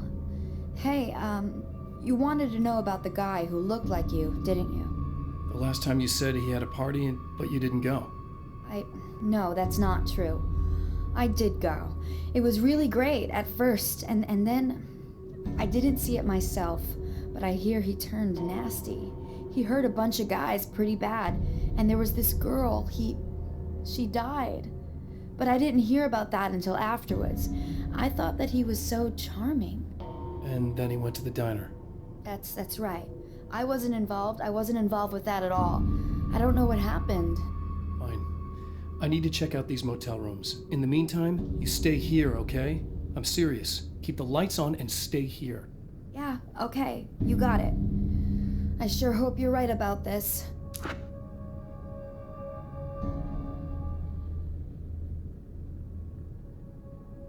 You're gonna stay here this time, right? Because the last time I didn't, and that thing, whatever it is, happened to me. Yeah. I don't want you to get hurt again. Don't worry, I'm gonna stay put. I don't remember what happened exactly, but I learned my lesson. Good. It doesn't have to happen exactly the same way this time around. You proved that much when you went out and got those things for me. I think you're gonna be okay. Let's hope you're right.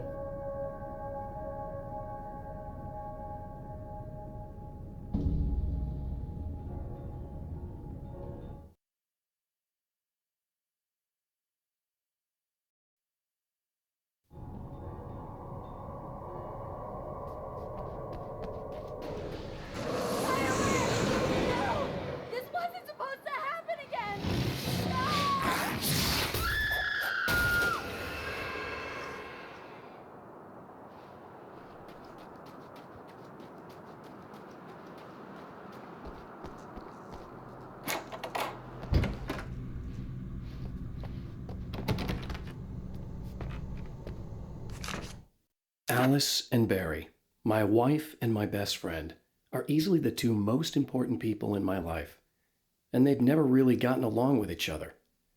I suppose both of them resent the other's intrusions into what they considered their domain. After I was gone, they maintained an uneasy truce. My book stayed in print, still selling, the licensing machine churned away. She was my wife and controlled the intellectual property. He was my agent and took care of the business. I wish they found more common ground than that.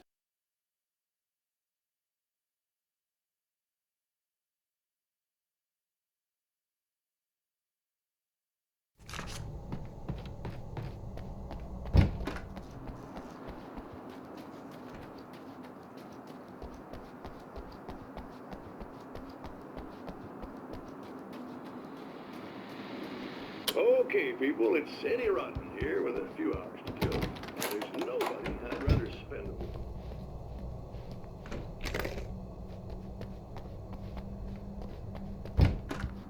Well, just in case my wife is listening, and you always are, aren't you, baby? Let me tell you.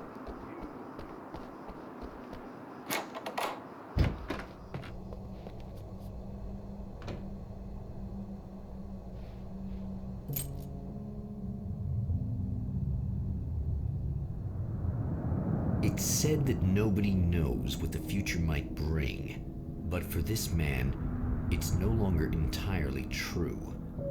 A weaker man might simply give up, but the champion of light is an expert on destiny. Sometimes the puppet and puppeteer can be one and the same.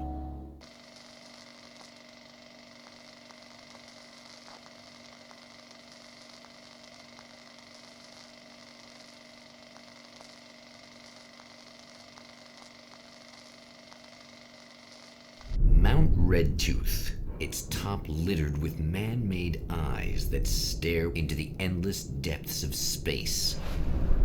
Tonight, the champion of light will depend on them to pick out a message from the ether.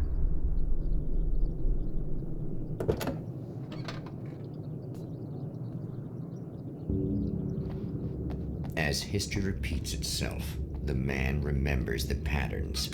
He knows that he needs the missing part for the telescope.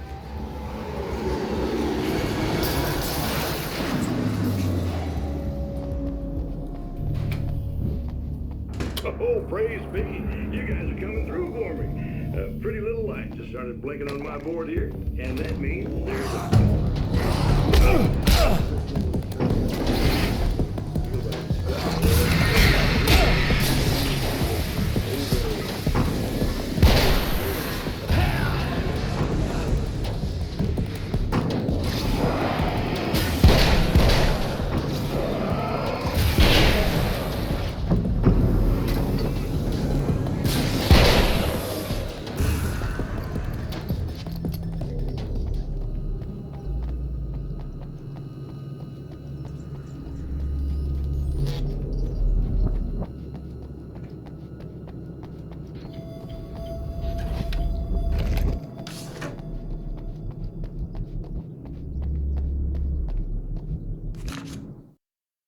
After Rachel Meadows got the call from Michael, telling her to hurry to the observatory, she didn't waste any time.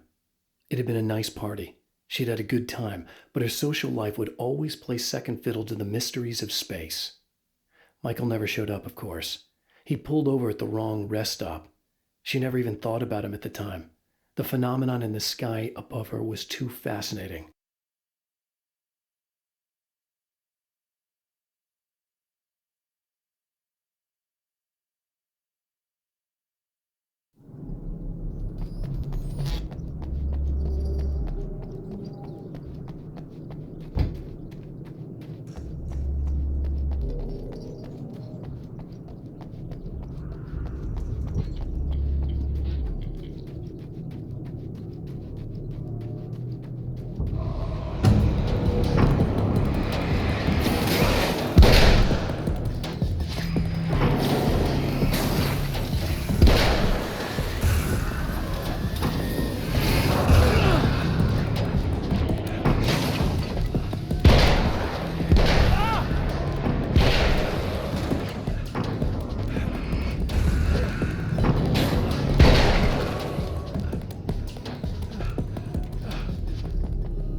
The atmosphere in the projection booth at the drive-in was charged, almost unreal. Despite that, the air felt cool and refreshing this late at night. It'd been a hot day. The summer was nearing its end, but it wasn't over yet. There are places where our world is worn thin, and another reality brushes against ours. One such site is Cauldron Lake near Bright Falls, Washington. But there are others. That other reality is dark, vast, and malleable, always in flux. In its depths dwell vast forces and alien energies. They're dangerous. But in one of these places, if you know how, you can channel the power of that place and use it to shape reality.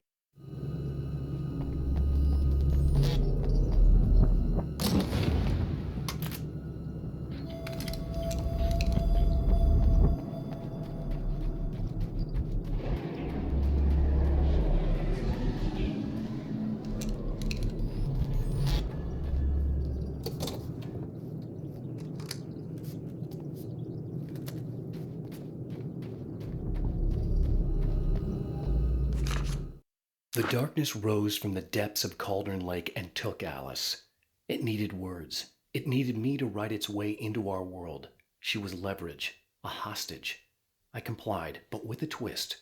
I put in a loophole that gave me a chance to fight back. I was hunted by shadowy enemies, but I faced the darkness. I fought it with light. I drove it back. I saved Alice, but it came with a cost. I was trapped in the dark place below Cauldron Lake.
Stories come naturally to us. We can't help it. There are many different worlds, many competing realities within our heads, fueled by books, television, even barely remembered childhood tales. There's an endless supply of fictional concepts more familiar to us than anything or anyone real. We have a far greater connection to the fictional characters we know and love than the random people we pass on the street. Our destinies and inspirations are shaped by lies, myths, and fables.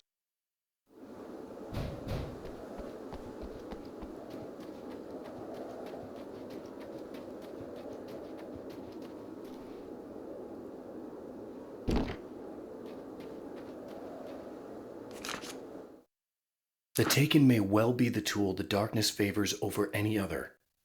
At some point, they used to be human, but whatever humanity they once had is long gone. Now they're just shells covered and filled by darkness. The Taken Mr. throws at me are more grotesque and varied than the ones I first encountered in Bright Falls. But I know how to deal with them. I'd be lying if I said they don't frighten me. But I've survived worse. I can't let them stop me.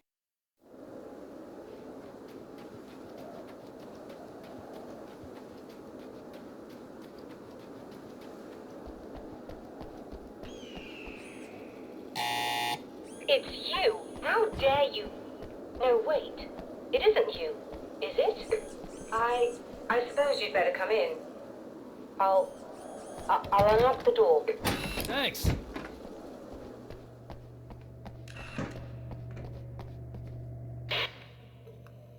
I know what you're thinking. Evil twin, supernatural powers. But most of the time, I just like to keep things basic. I want you to understand that.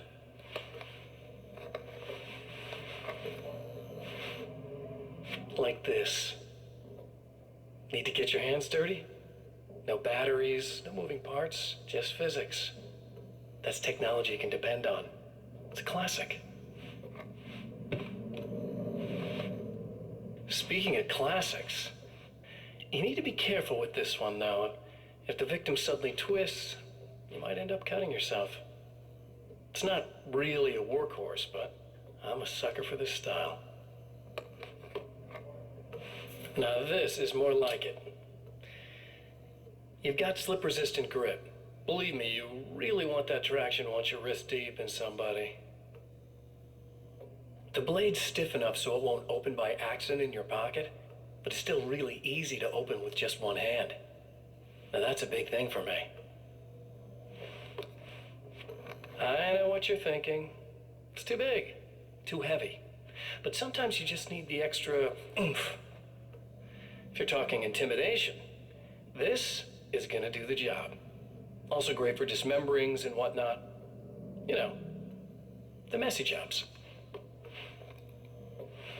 I can't tell you how many things I've MacGyvered with this stuff.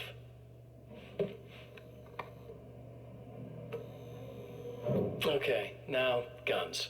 Not a big fan. I mean, how are you supposed to really connect with somebody with a bullet? I want you to understand that. I take pride in what I do. We can't both be worthless hacks, can we?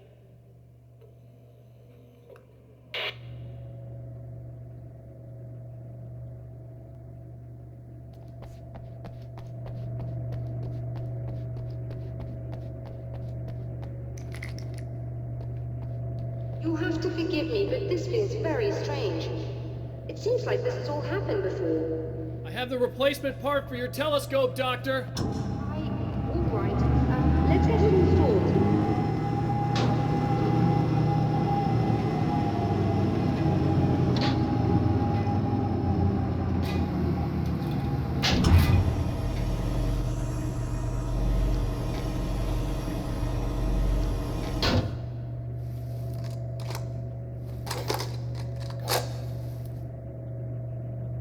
I think we can give this a go, although I have this strange feeling that something Don't will go start wrong. it up yet.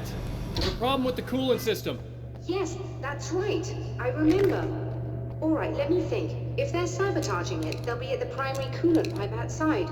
If you can secure it, we should be ready to pick up the signal. That is why you're here, isn't it? Yes, Yes, it is. I'll take care of it.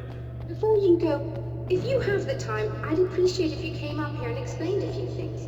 All of this is very strange to me.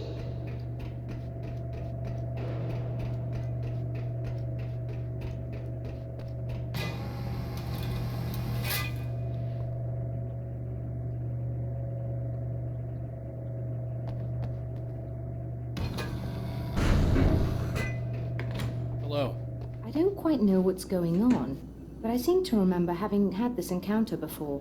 It's not deja vu, Doctor. This has happened before. We're caught in a time loop. That's utterly insane. How could that be?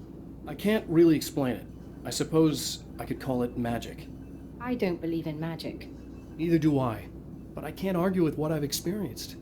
Listen, what matters now is the signal. The last time we only caught a part of it. I need the rest of it. Whether you believe me or not, you want to look into this as much as I do, right? Yes. All right. I realize that you have trouble believing this. That's an understatement. I can't deny that what you say resonates with me on some level I don't pretend to understand. But for all I know, I'm simply delusional. But it's not just you. I've experienced the same thing as you. Doesn't that prove something, at least? Maybe. On the other hand, given your appearance, and the fact that you're trying to convince me that I'm not insane, perhaps you're merely a hallucination that accompanies my delusions. You're not having a psychotic episode, Doctor. For what it's worth, I'm a skeptic by nature. I completely understand your reluctance to believe me. There are people caught so deep in their psychosis that they retroactively manufacture memories and beliefs that conform to the situation at hand. Sure, but you have to stop second-guessing yourself at some point, if you want to get something done.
After my disappearance, they thought I was dead.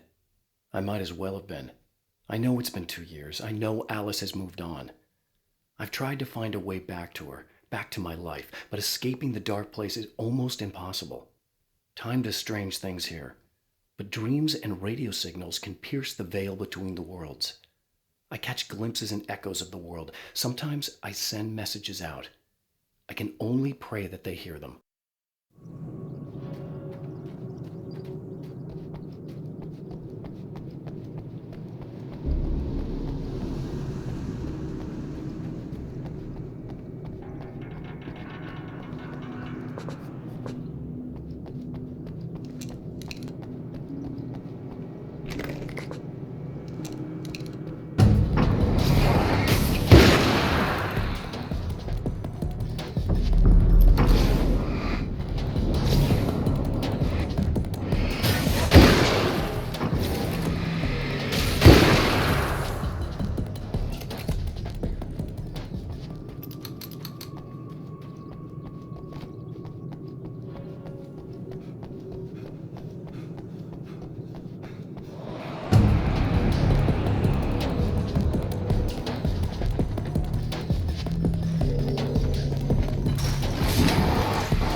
turn on the lights and secure the area that way.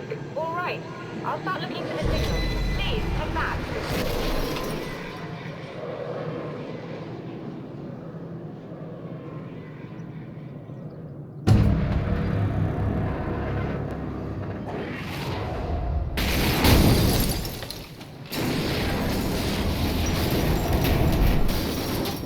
I guess they didn't like that.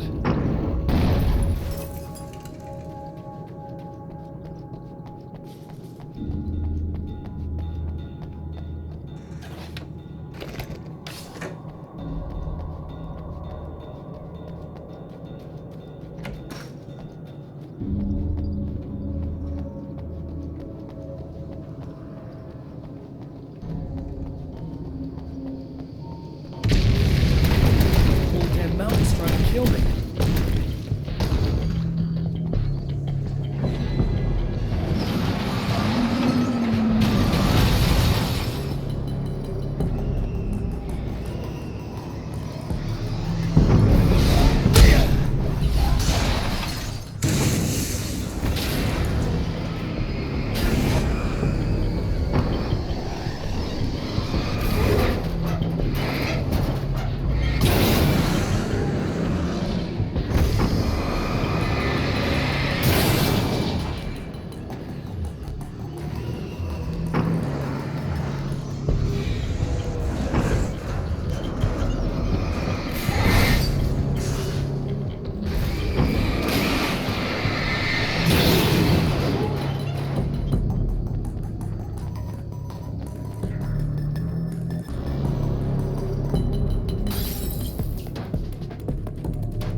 Find the signal?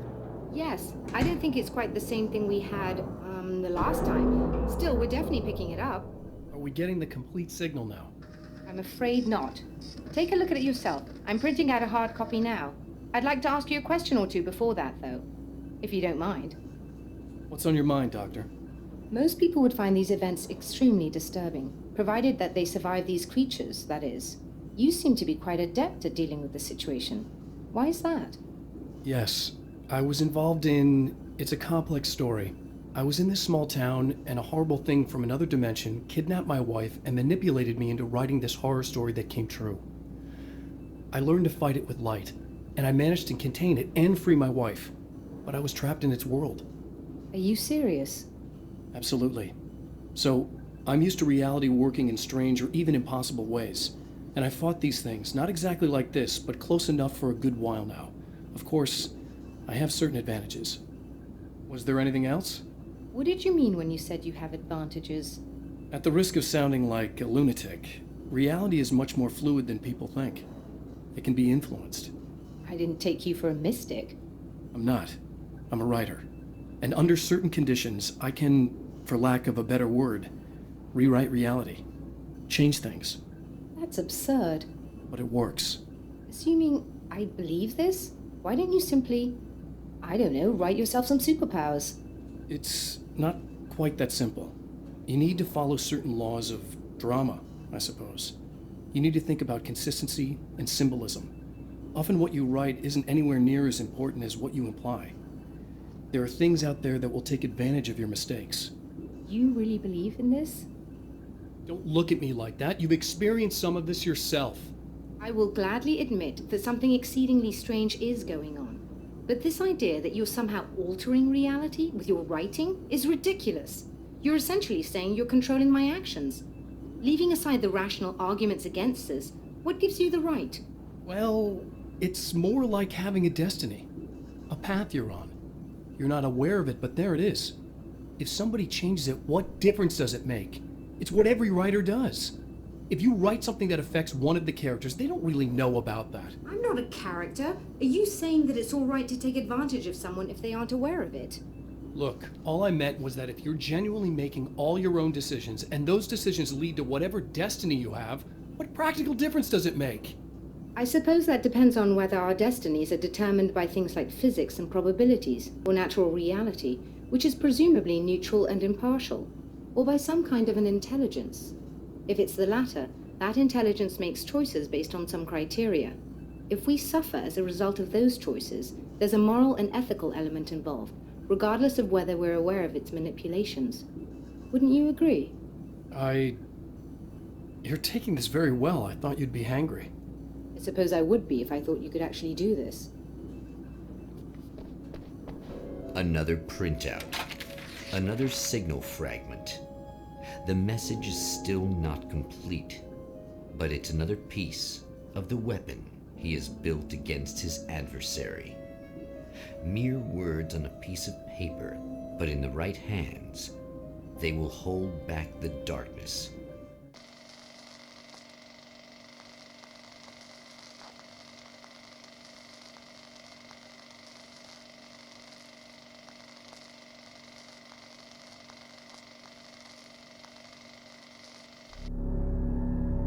The last time the man came to the drive-in, it did not end well.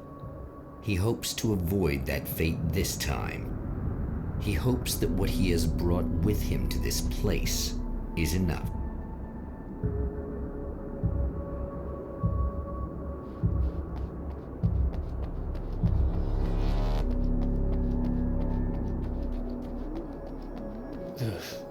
Serena's probably out of her mind again.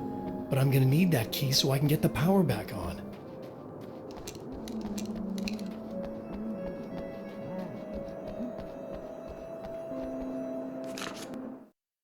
To change the world, you must craft a blueprint for the new reality. Any work of art will do, as long as it's a genuine act of creation.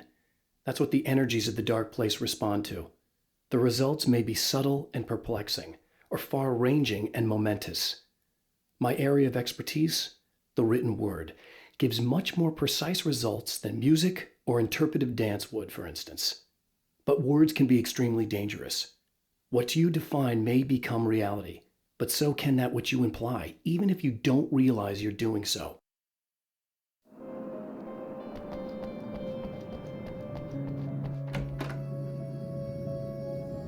You again?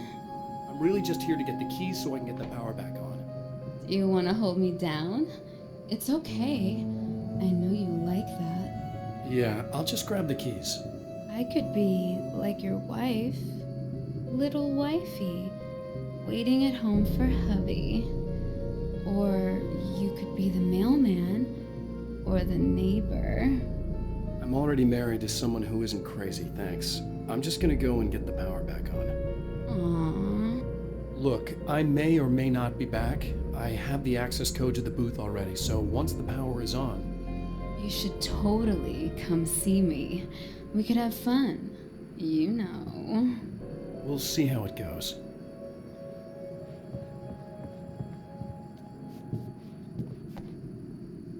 You should sit down or something. Try to stay calm. I don't want to be calm. I want to be nasty. I want to be nasty with you. Yeah. Okay. You could do anything you want. You can use my... Let's not even go. I was hoping that you'd remember more, but I guess that was too much to ask.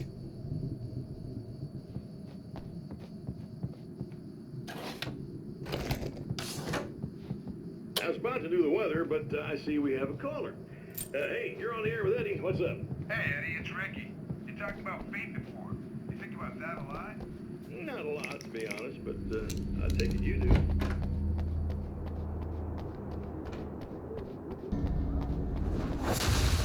Are you getting it yet, genius?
I want to talk about Alice. Just look at her. She's really beautiful, isn't she? Your wife. Well, our wife, really. Just my wife soon. Don't worry. I'm not gonna treat her like the others. She's special.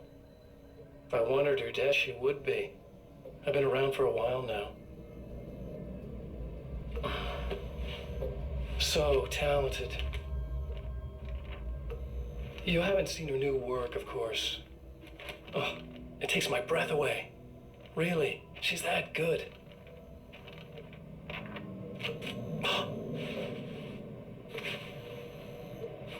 Did you know that I've got a wedding ring, too? Without similar. She's seen me a couple times, you know. I've let her catch glimpses. She thinks she's imagining things, of course. She thinks you're dead. It might as well be. I mean, even if you manage to keep surviving, you'll be in my trap forever. So I'll go to her. It'll be an amazing moment. Oh my God, you're alive.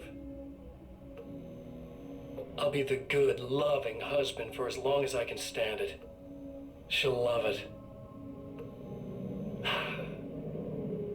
And then, one day, somehow, it'll happen. Maybe I'll slip up, she spots something, or maybe she just starts running her mouth. And then, I'll do it.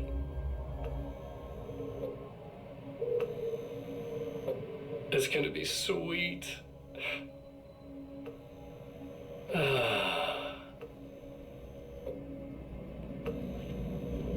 My darling wife.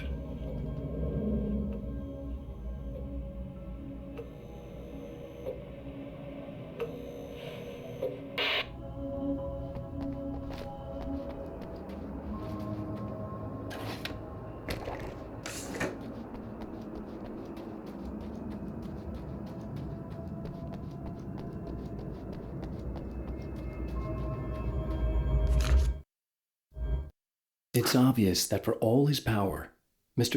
is an agent of another greater being. The dark place he came from is full of terrible alien intelligences, dark presences, and none of them should be let loose in our world. He serves one of them. He'll open the way for them if I don't stop him. But he'll do more. He'll take over my life. He already has my face. He already uses my name. He'll become Alan Wake in every way imaginable and corrupt everything, unless I can stop him.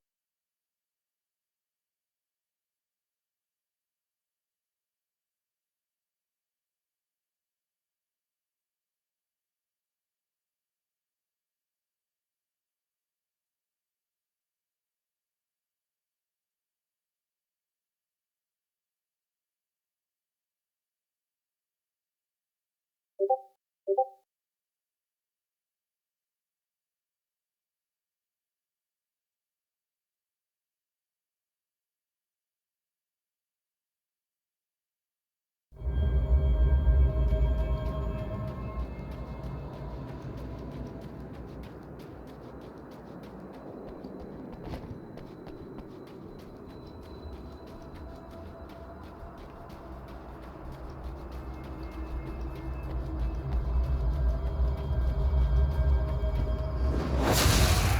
like a little hamster in a wheel. Go ahead and keep running for all the good it'll do you.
The dark place is utterly hostile to human life.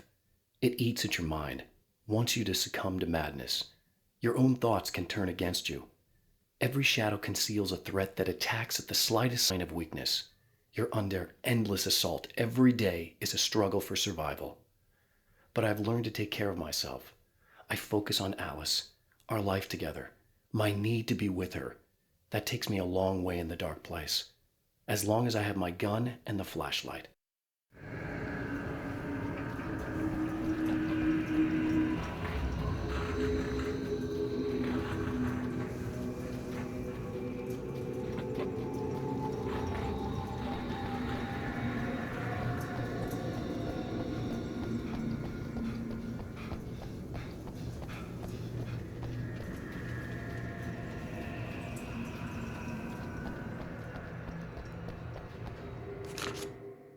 For Serena Valdivia, burning the midnight oil was more of an exception than a rule. A procrastinator and a perfectionist, she often worked when she wouldn't be disturbed. Tonight was especially important. The film festival would open tomorrow, and there was still so much to sort out. It wasn't that the work hadn't been done. She just didn't feel like she had completely mastered everything yet.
If you die, you lose. If you quit, you lose.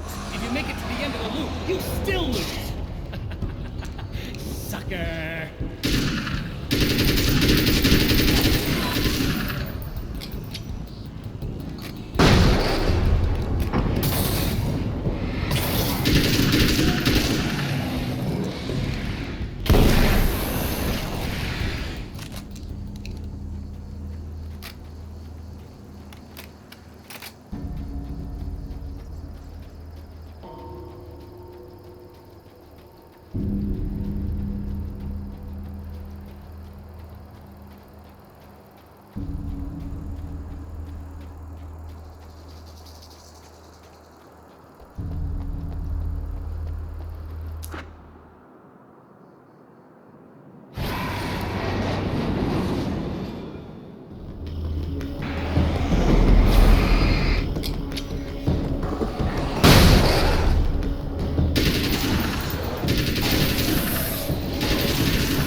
Champion of Light knows that the time itself is about to end.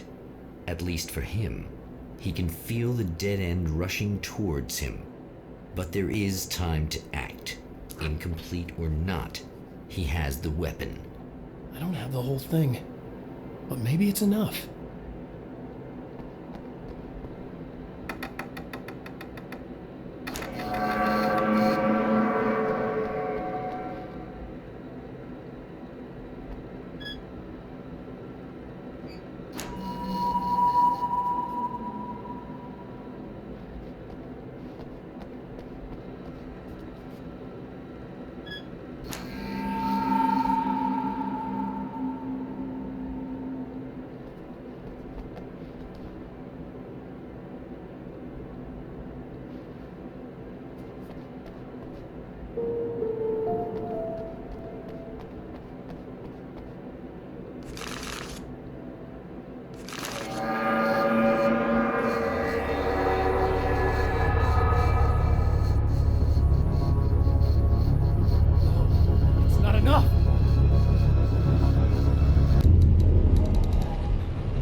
You're trying to be cute, aren't you? What are you up to? It's a waste of time, buddy. You should just lie down and die.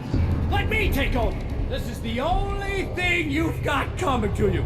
From here to eternity. No matter how many times you come back.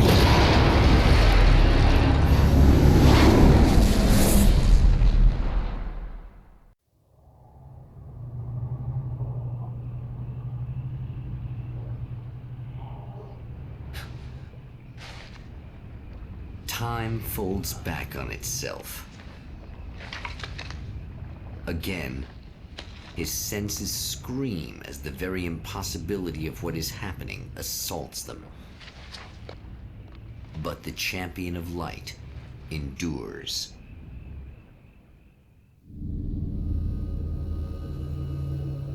Each time he gets a little closer.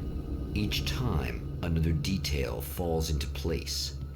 Now, the trap works against the Herald of Darkness.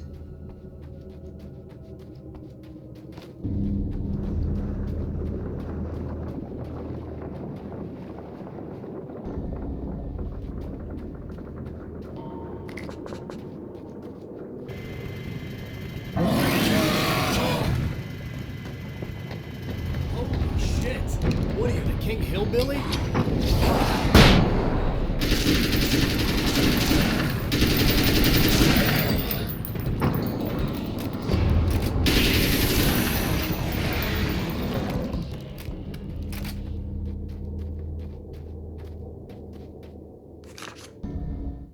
Thor and Odin Anderson, old gods of Asgard. I still don't quite know what to make of them. I know they used to be rock stars who modeled their stage personas after Norse gods. I know they're old. I know that in their day they fought the darkness as I do. I know they're demented and insane, ravaged by age and self-abuse. But there's something in them, something powerful that took hold when they were touched by the powers beyond. A thing that goes far beyond just stage names. Something godlike.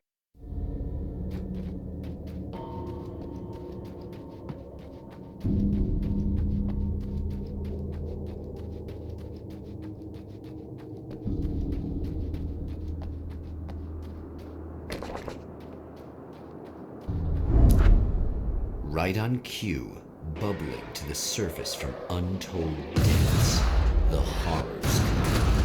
The emerging monsters do not expect the warm reception that has already been prepared for them.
saving Emma.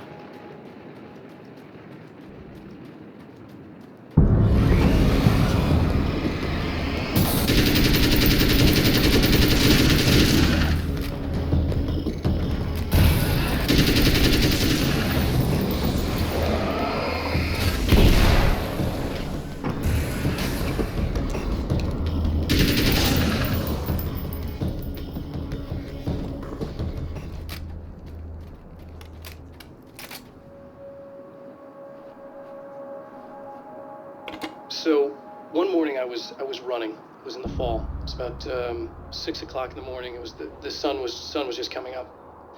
And there's this huge estate right on the Long Island Sound called the Ziegler Estate, and it's monstrous. And it has these old iron gates that have these. Getting the Andersons into the recording studio was a struggle and a half. But once they actually picked up the instruments, something happened. They were two old men. And they weren't. They were doddering bags of bone, and they were barely contained power. And there was music. Barry rubbed his hands together. He knew how to pick a winner. Now all they needed was some direction on how to make things a little more modern.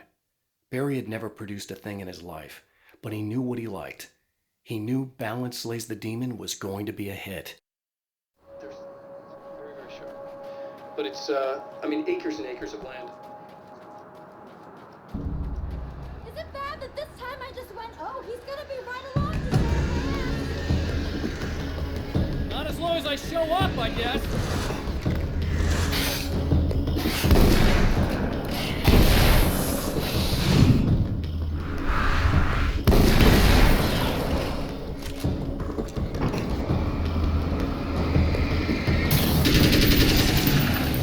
Clear now. Well, art lovers, are you feeling neglected? You shouldn't.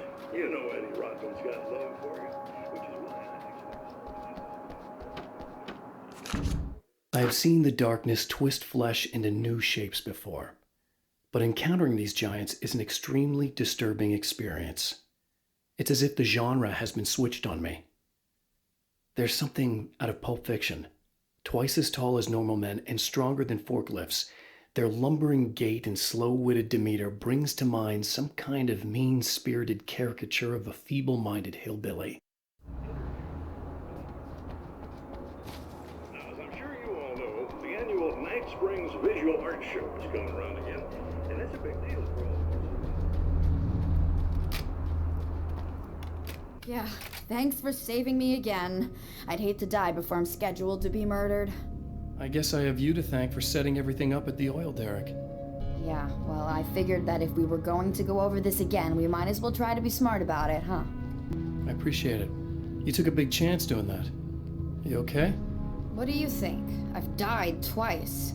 I remember everything pretty clearly now. You said I was gonna be okay. I don't know what happened. Well, it's not your fault. I think one of those, what did you call them? The takers? I think they did something to the power and they got me that way. I'm sorry. But I got the keys from the dead guy in that room.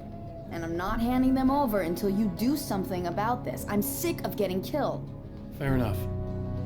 You seem calmer now. I tried freaking out. It didn't do much good for me. I guess you get used to the craziest stuff. Good for you. Plus I figured I'd take the edge off, you know? Mm-hmm. Those herbal supplements are pretty good, huh? Oh, yeah. I wanted to try to explain things to you now since you're calmer, but maybe this isn't the best time after all. Oh, shit, yeah. Better not get all metaphysical on me now. Seriously, I'm like 2 sentences away from thinking how we could all be like atoms on God's skin or something. Or figments of somebody's imagination? Wow. I'm just gonna try to chill out and not think about that or getting murdered or anything, if you're cool with that. Gotcha.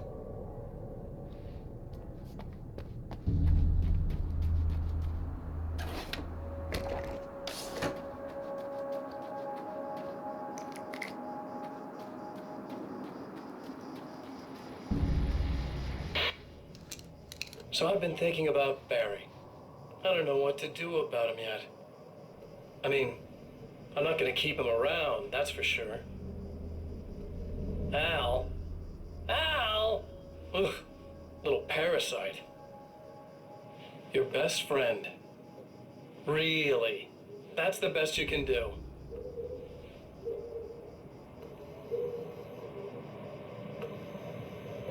I actually kind of like the guy. He's a plucky little butterball. He plays the clown. That's a hard road to take.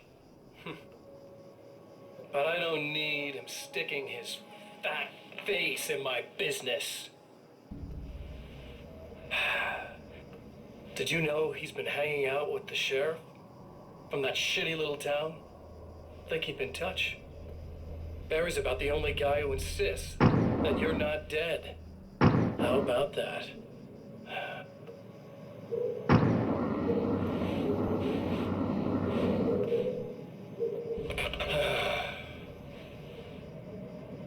I might keep him alive for a while.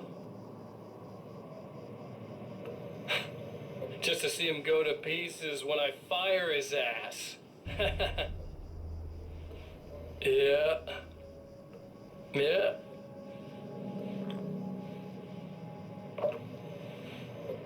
Yeah.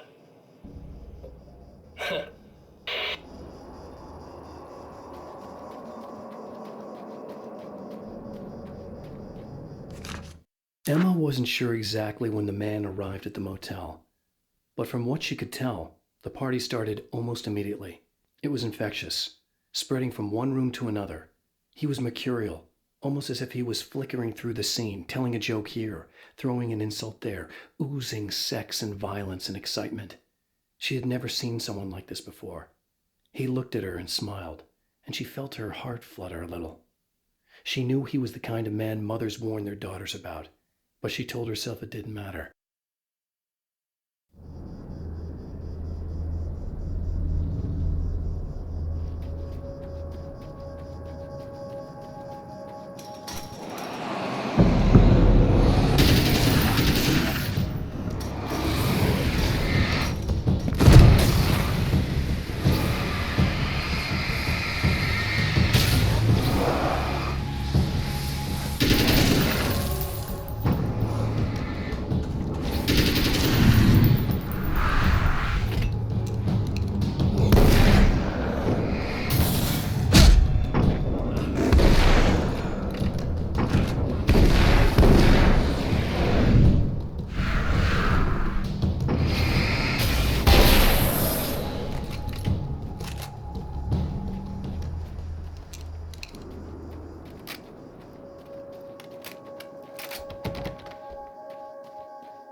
Okay, I really don't think they can get to the power now. Thank you. That's a relief. Here's the keys that you needed. Thank you. Hey, I have to tell you, at the diner, I went there with him. The guy who looks like you, okay? I know I said that I didn't. Yeah, I figured. Want to talk about what happened at the diner? There was this guy from the observatory, and he just attacked the poor dude, smashed his face into the tabletop a bunch of times. It was horrible. I didn't know that he was gonna do that. I swear. And I just ran. I just left him there. I didn't even try to help. There was nothing you could have done. It's not your fault. Well, he's dead in that motel room now, so excuse me if I feel pretty shitty about it anyway. You shouldn't blame yourself. I just didn't want to get involved. I have this tendency to just drop everything and run. I don't think I'm a bad person, but I didn't even call the cops. I'm such a coward. If you'd called the cops, we'd have dead cops. He's not human. Do you understand? It's not your fault. But I could have tried to stop him. Believe me, if you had, you'd be dead. You seem to be doing a little better now. Yeah, I guess it just got easier once I got this thing off my chest. I just feel so guilty about it, especially because I didn't pick up on any of the warning signs. I just really liked hanging out with him, you know? He was smart and charming and funny and hot. The way you could be, I guess. I guess. What's the deal with this guy anyway? He looks like you, he uses your name. Why does he do this stuff? I'm not sure myself. Maybe he's just evil or my dark half. He does a lot of the stuff I'm trying really hard to get away from. Things that just messed up my life. I guess all those murders don't help either. Yeah, I could do without the murders and the end of the world. Listen, I need to get going. Yeah, go. I think I'm good now. I hope. Good luck. If it all goes well, maybe this is the last time we meet like this. God, wouldn't that be great? Just keep those lights on, okay?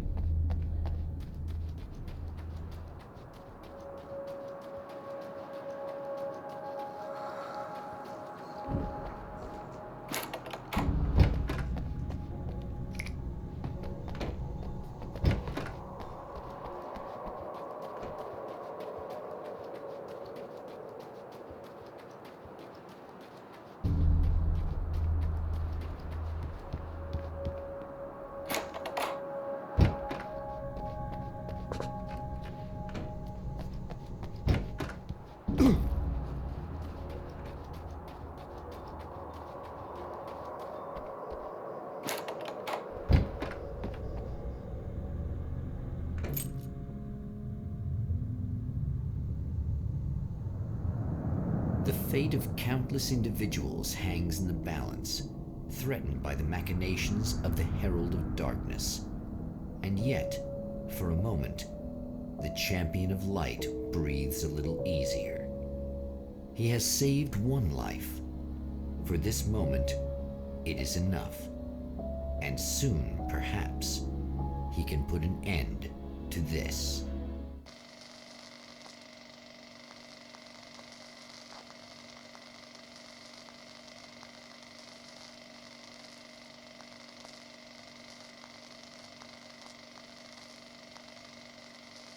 Returning to the observatory for what he hopes is the final time, the man feels anticipation and dread in equal measure. Soon, he knows, he will have what he needs.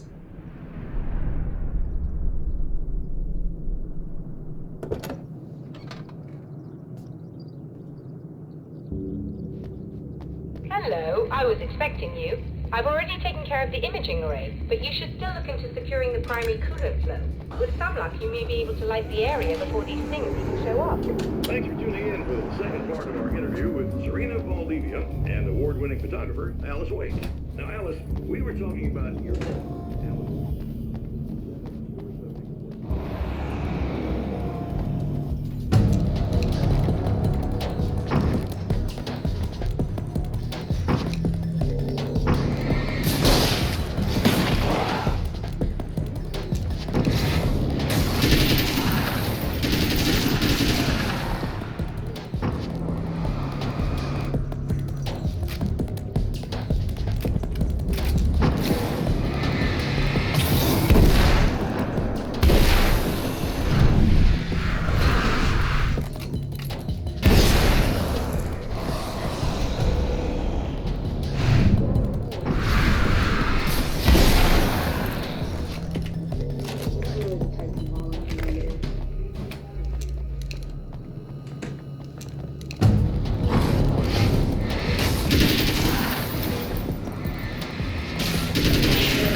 Very good. I believe we're ready to look into the sky. Right there, Doctor.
This act of creation is exhilarating and frightening.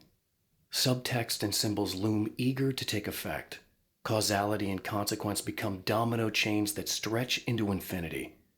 The more fundamental the change, the more unpredictable the variables become. Reality is too complex to control completely. Ordinary questions become meaningless. Who created who? What is really real? Everything is as real as everything else. You'll learn to let go of the things you can't control and go with the flow, or go insane.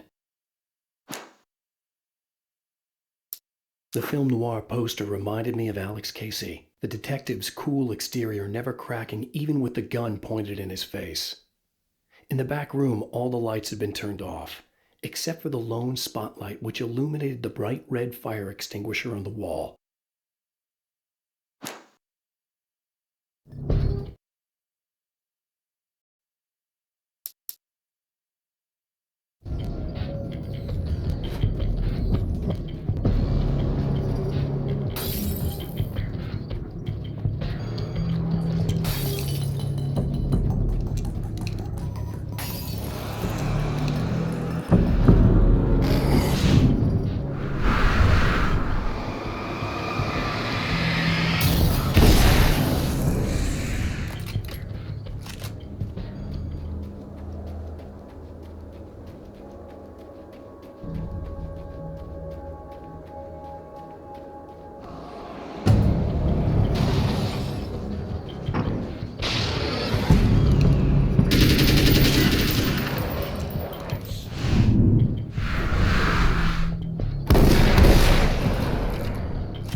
This is what you look like. Does that bother you? I bet it does. I'm not just wearing your face, you know. It goes a lot deeper than that. There's a lot of you and me. All the best parts.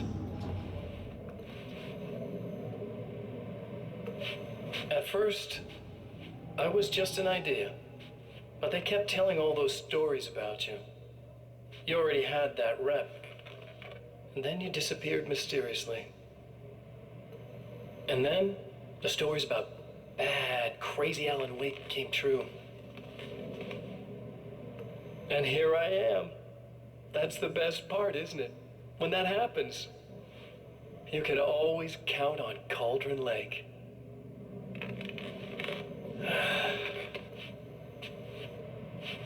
I'm just as real as you are.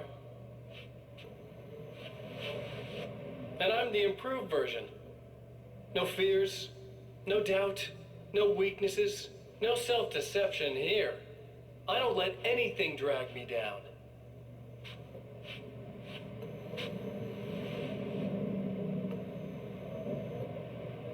I know you like I know myself. I know it bothers you that I'm like this, that I use your name, crawl my way into your life. But I only do it because I'm better at being you than you ever were.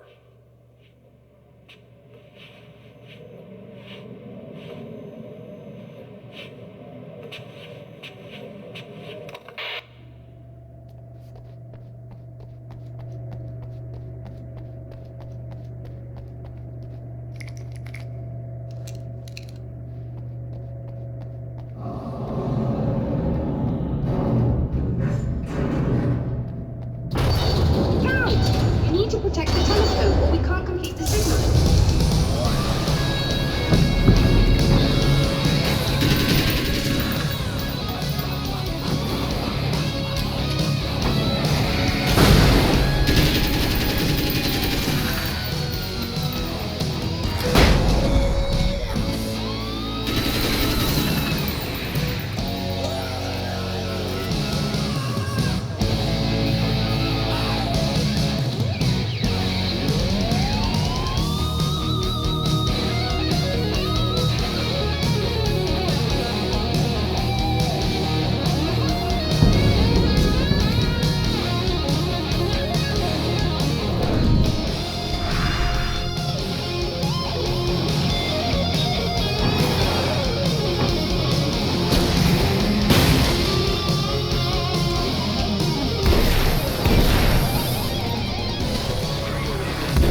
Glad. I'll send the lift down to you.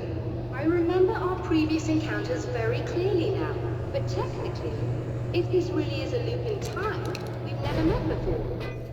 I don't know why our awareness persists, but it's bloody fascinating.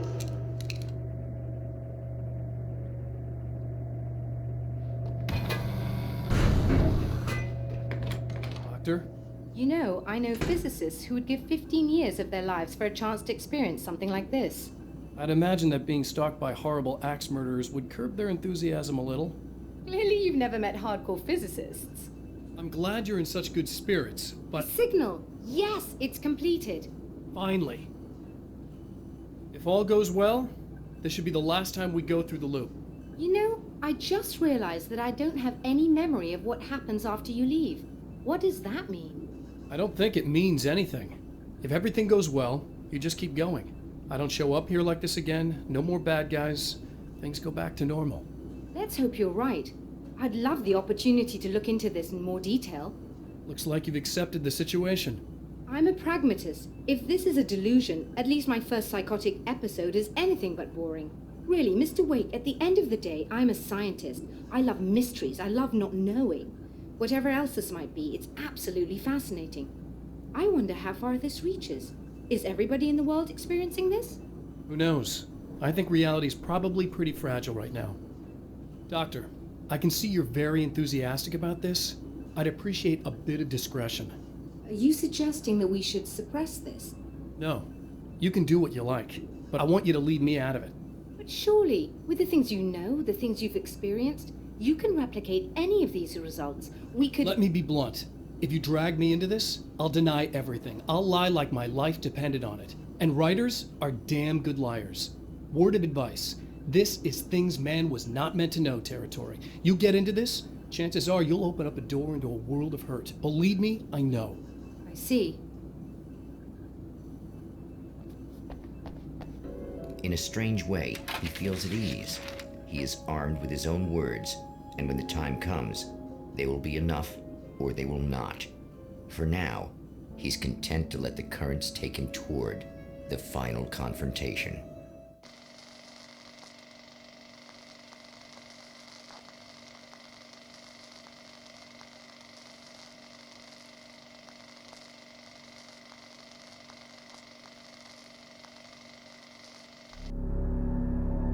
Once more, we return to the drive-in. If he's aware of the absurdity of arming oneself with a few sentences and standing against a power that can pierce time itself, he doesn't show it.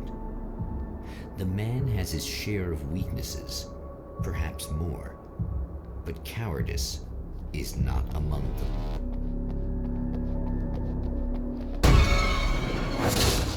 Oh, you got yourself a little plan, do you?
never getting out of this, Wake. Never!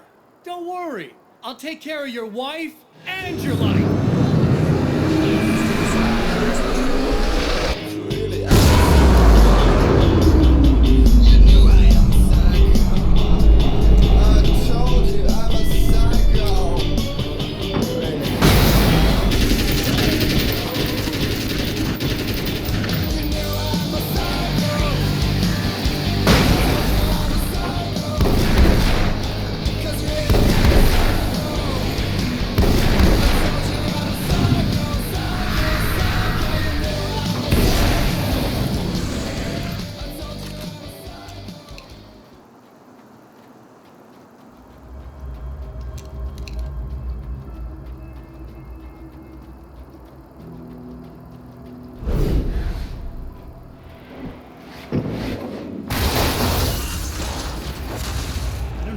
Think you're doing, but I'll send you right back to the beginning.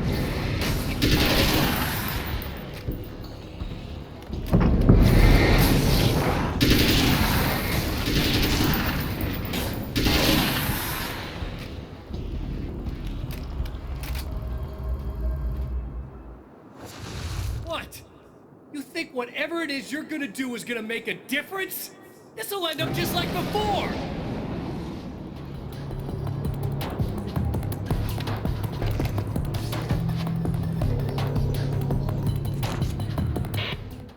There's more to fighting the Taken than just burning away the darkness that protects them.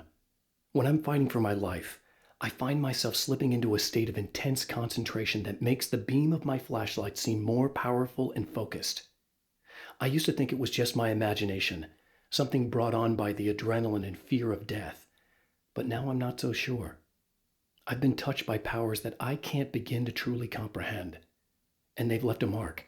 I'm starting to think this might be a part of it. I've been around for a while now, you know?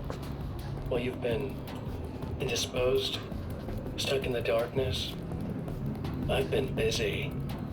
I operate in the shadows, not always literally, you understand? I'm a little more resilient than those I've taken, but I do my best work in the dark.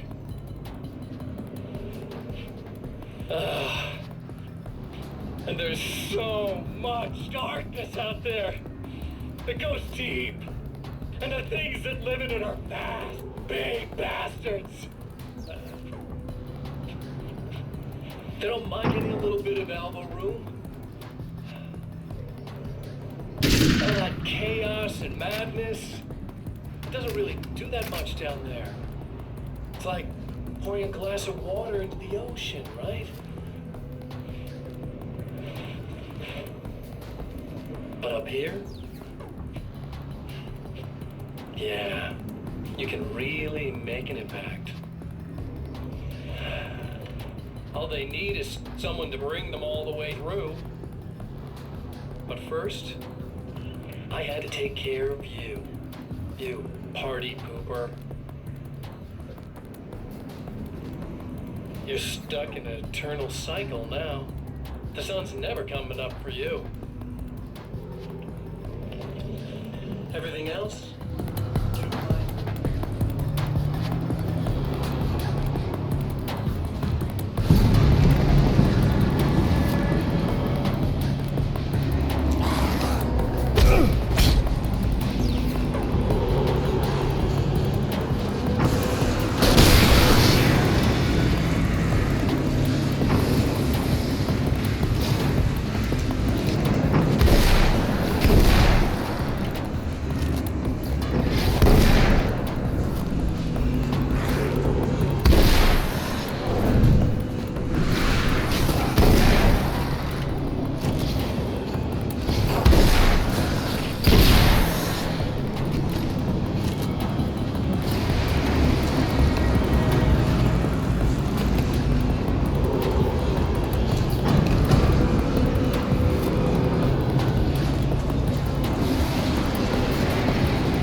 Again, the champion of light enters the final trap.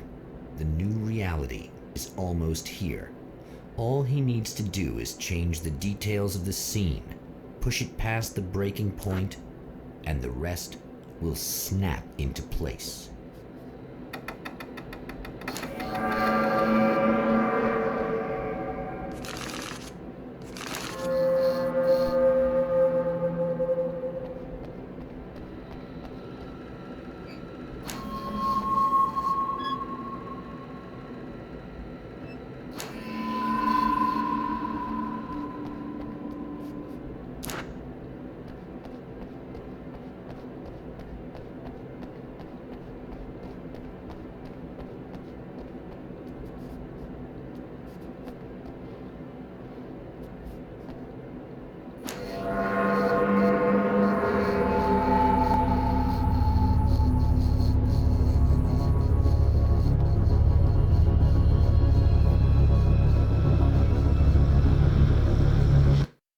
Oh, come on, buddy.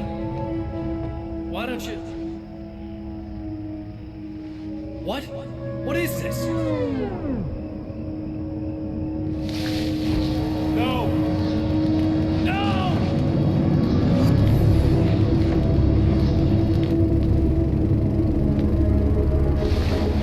You can't do this!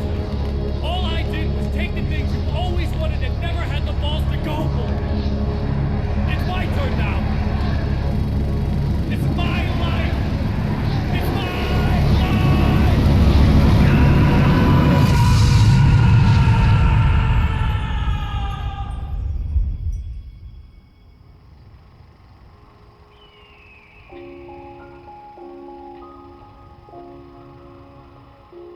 Alan?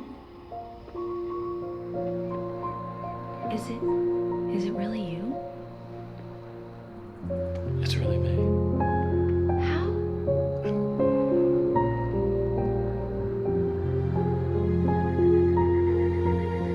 I love you.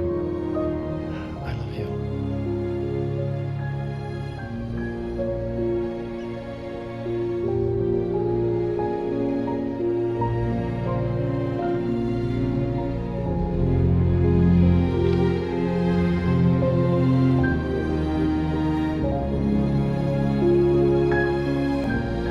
A woman, a man, two lovers, held apart for far too long, enveloped in the light of a glorious dawn.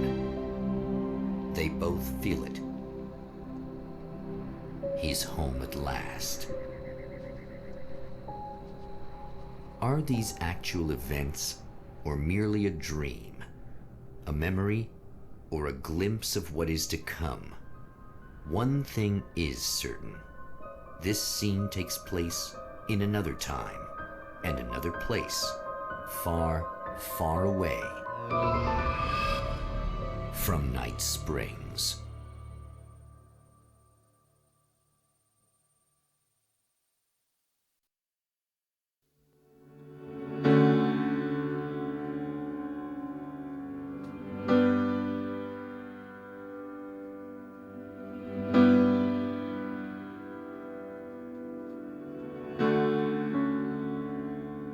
You know it feels nice watching the sun come up, and I've realized I can never return. Oh baby, it feels good watching the sun come up. I can attack the day with the will to burn.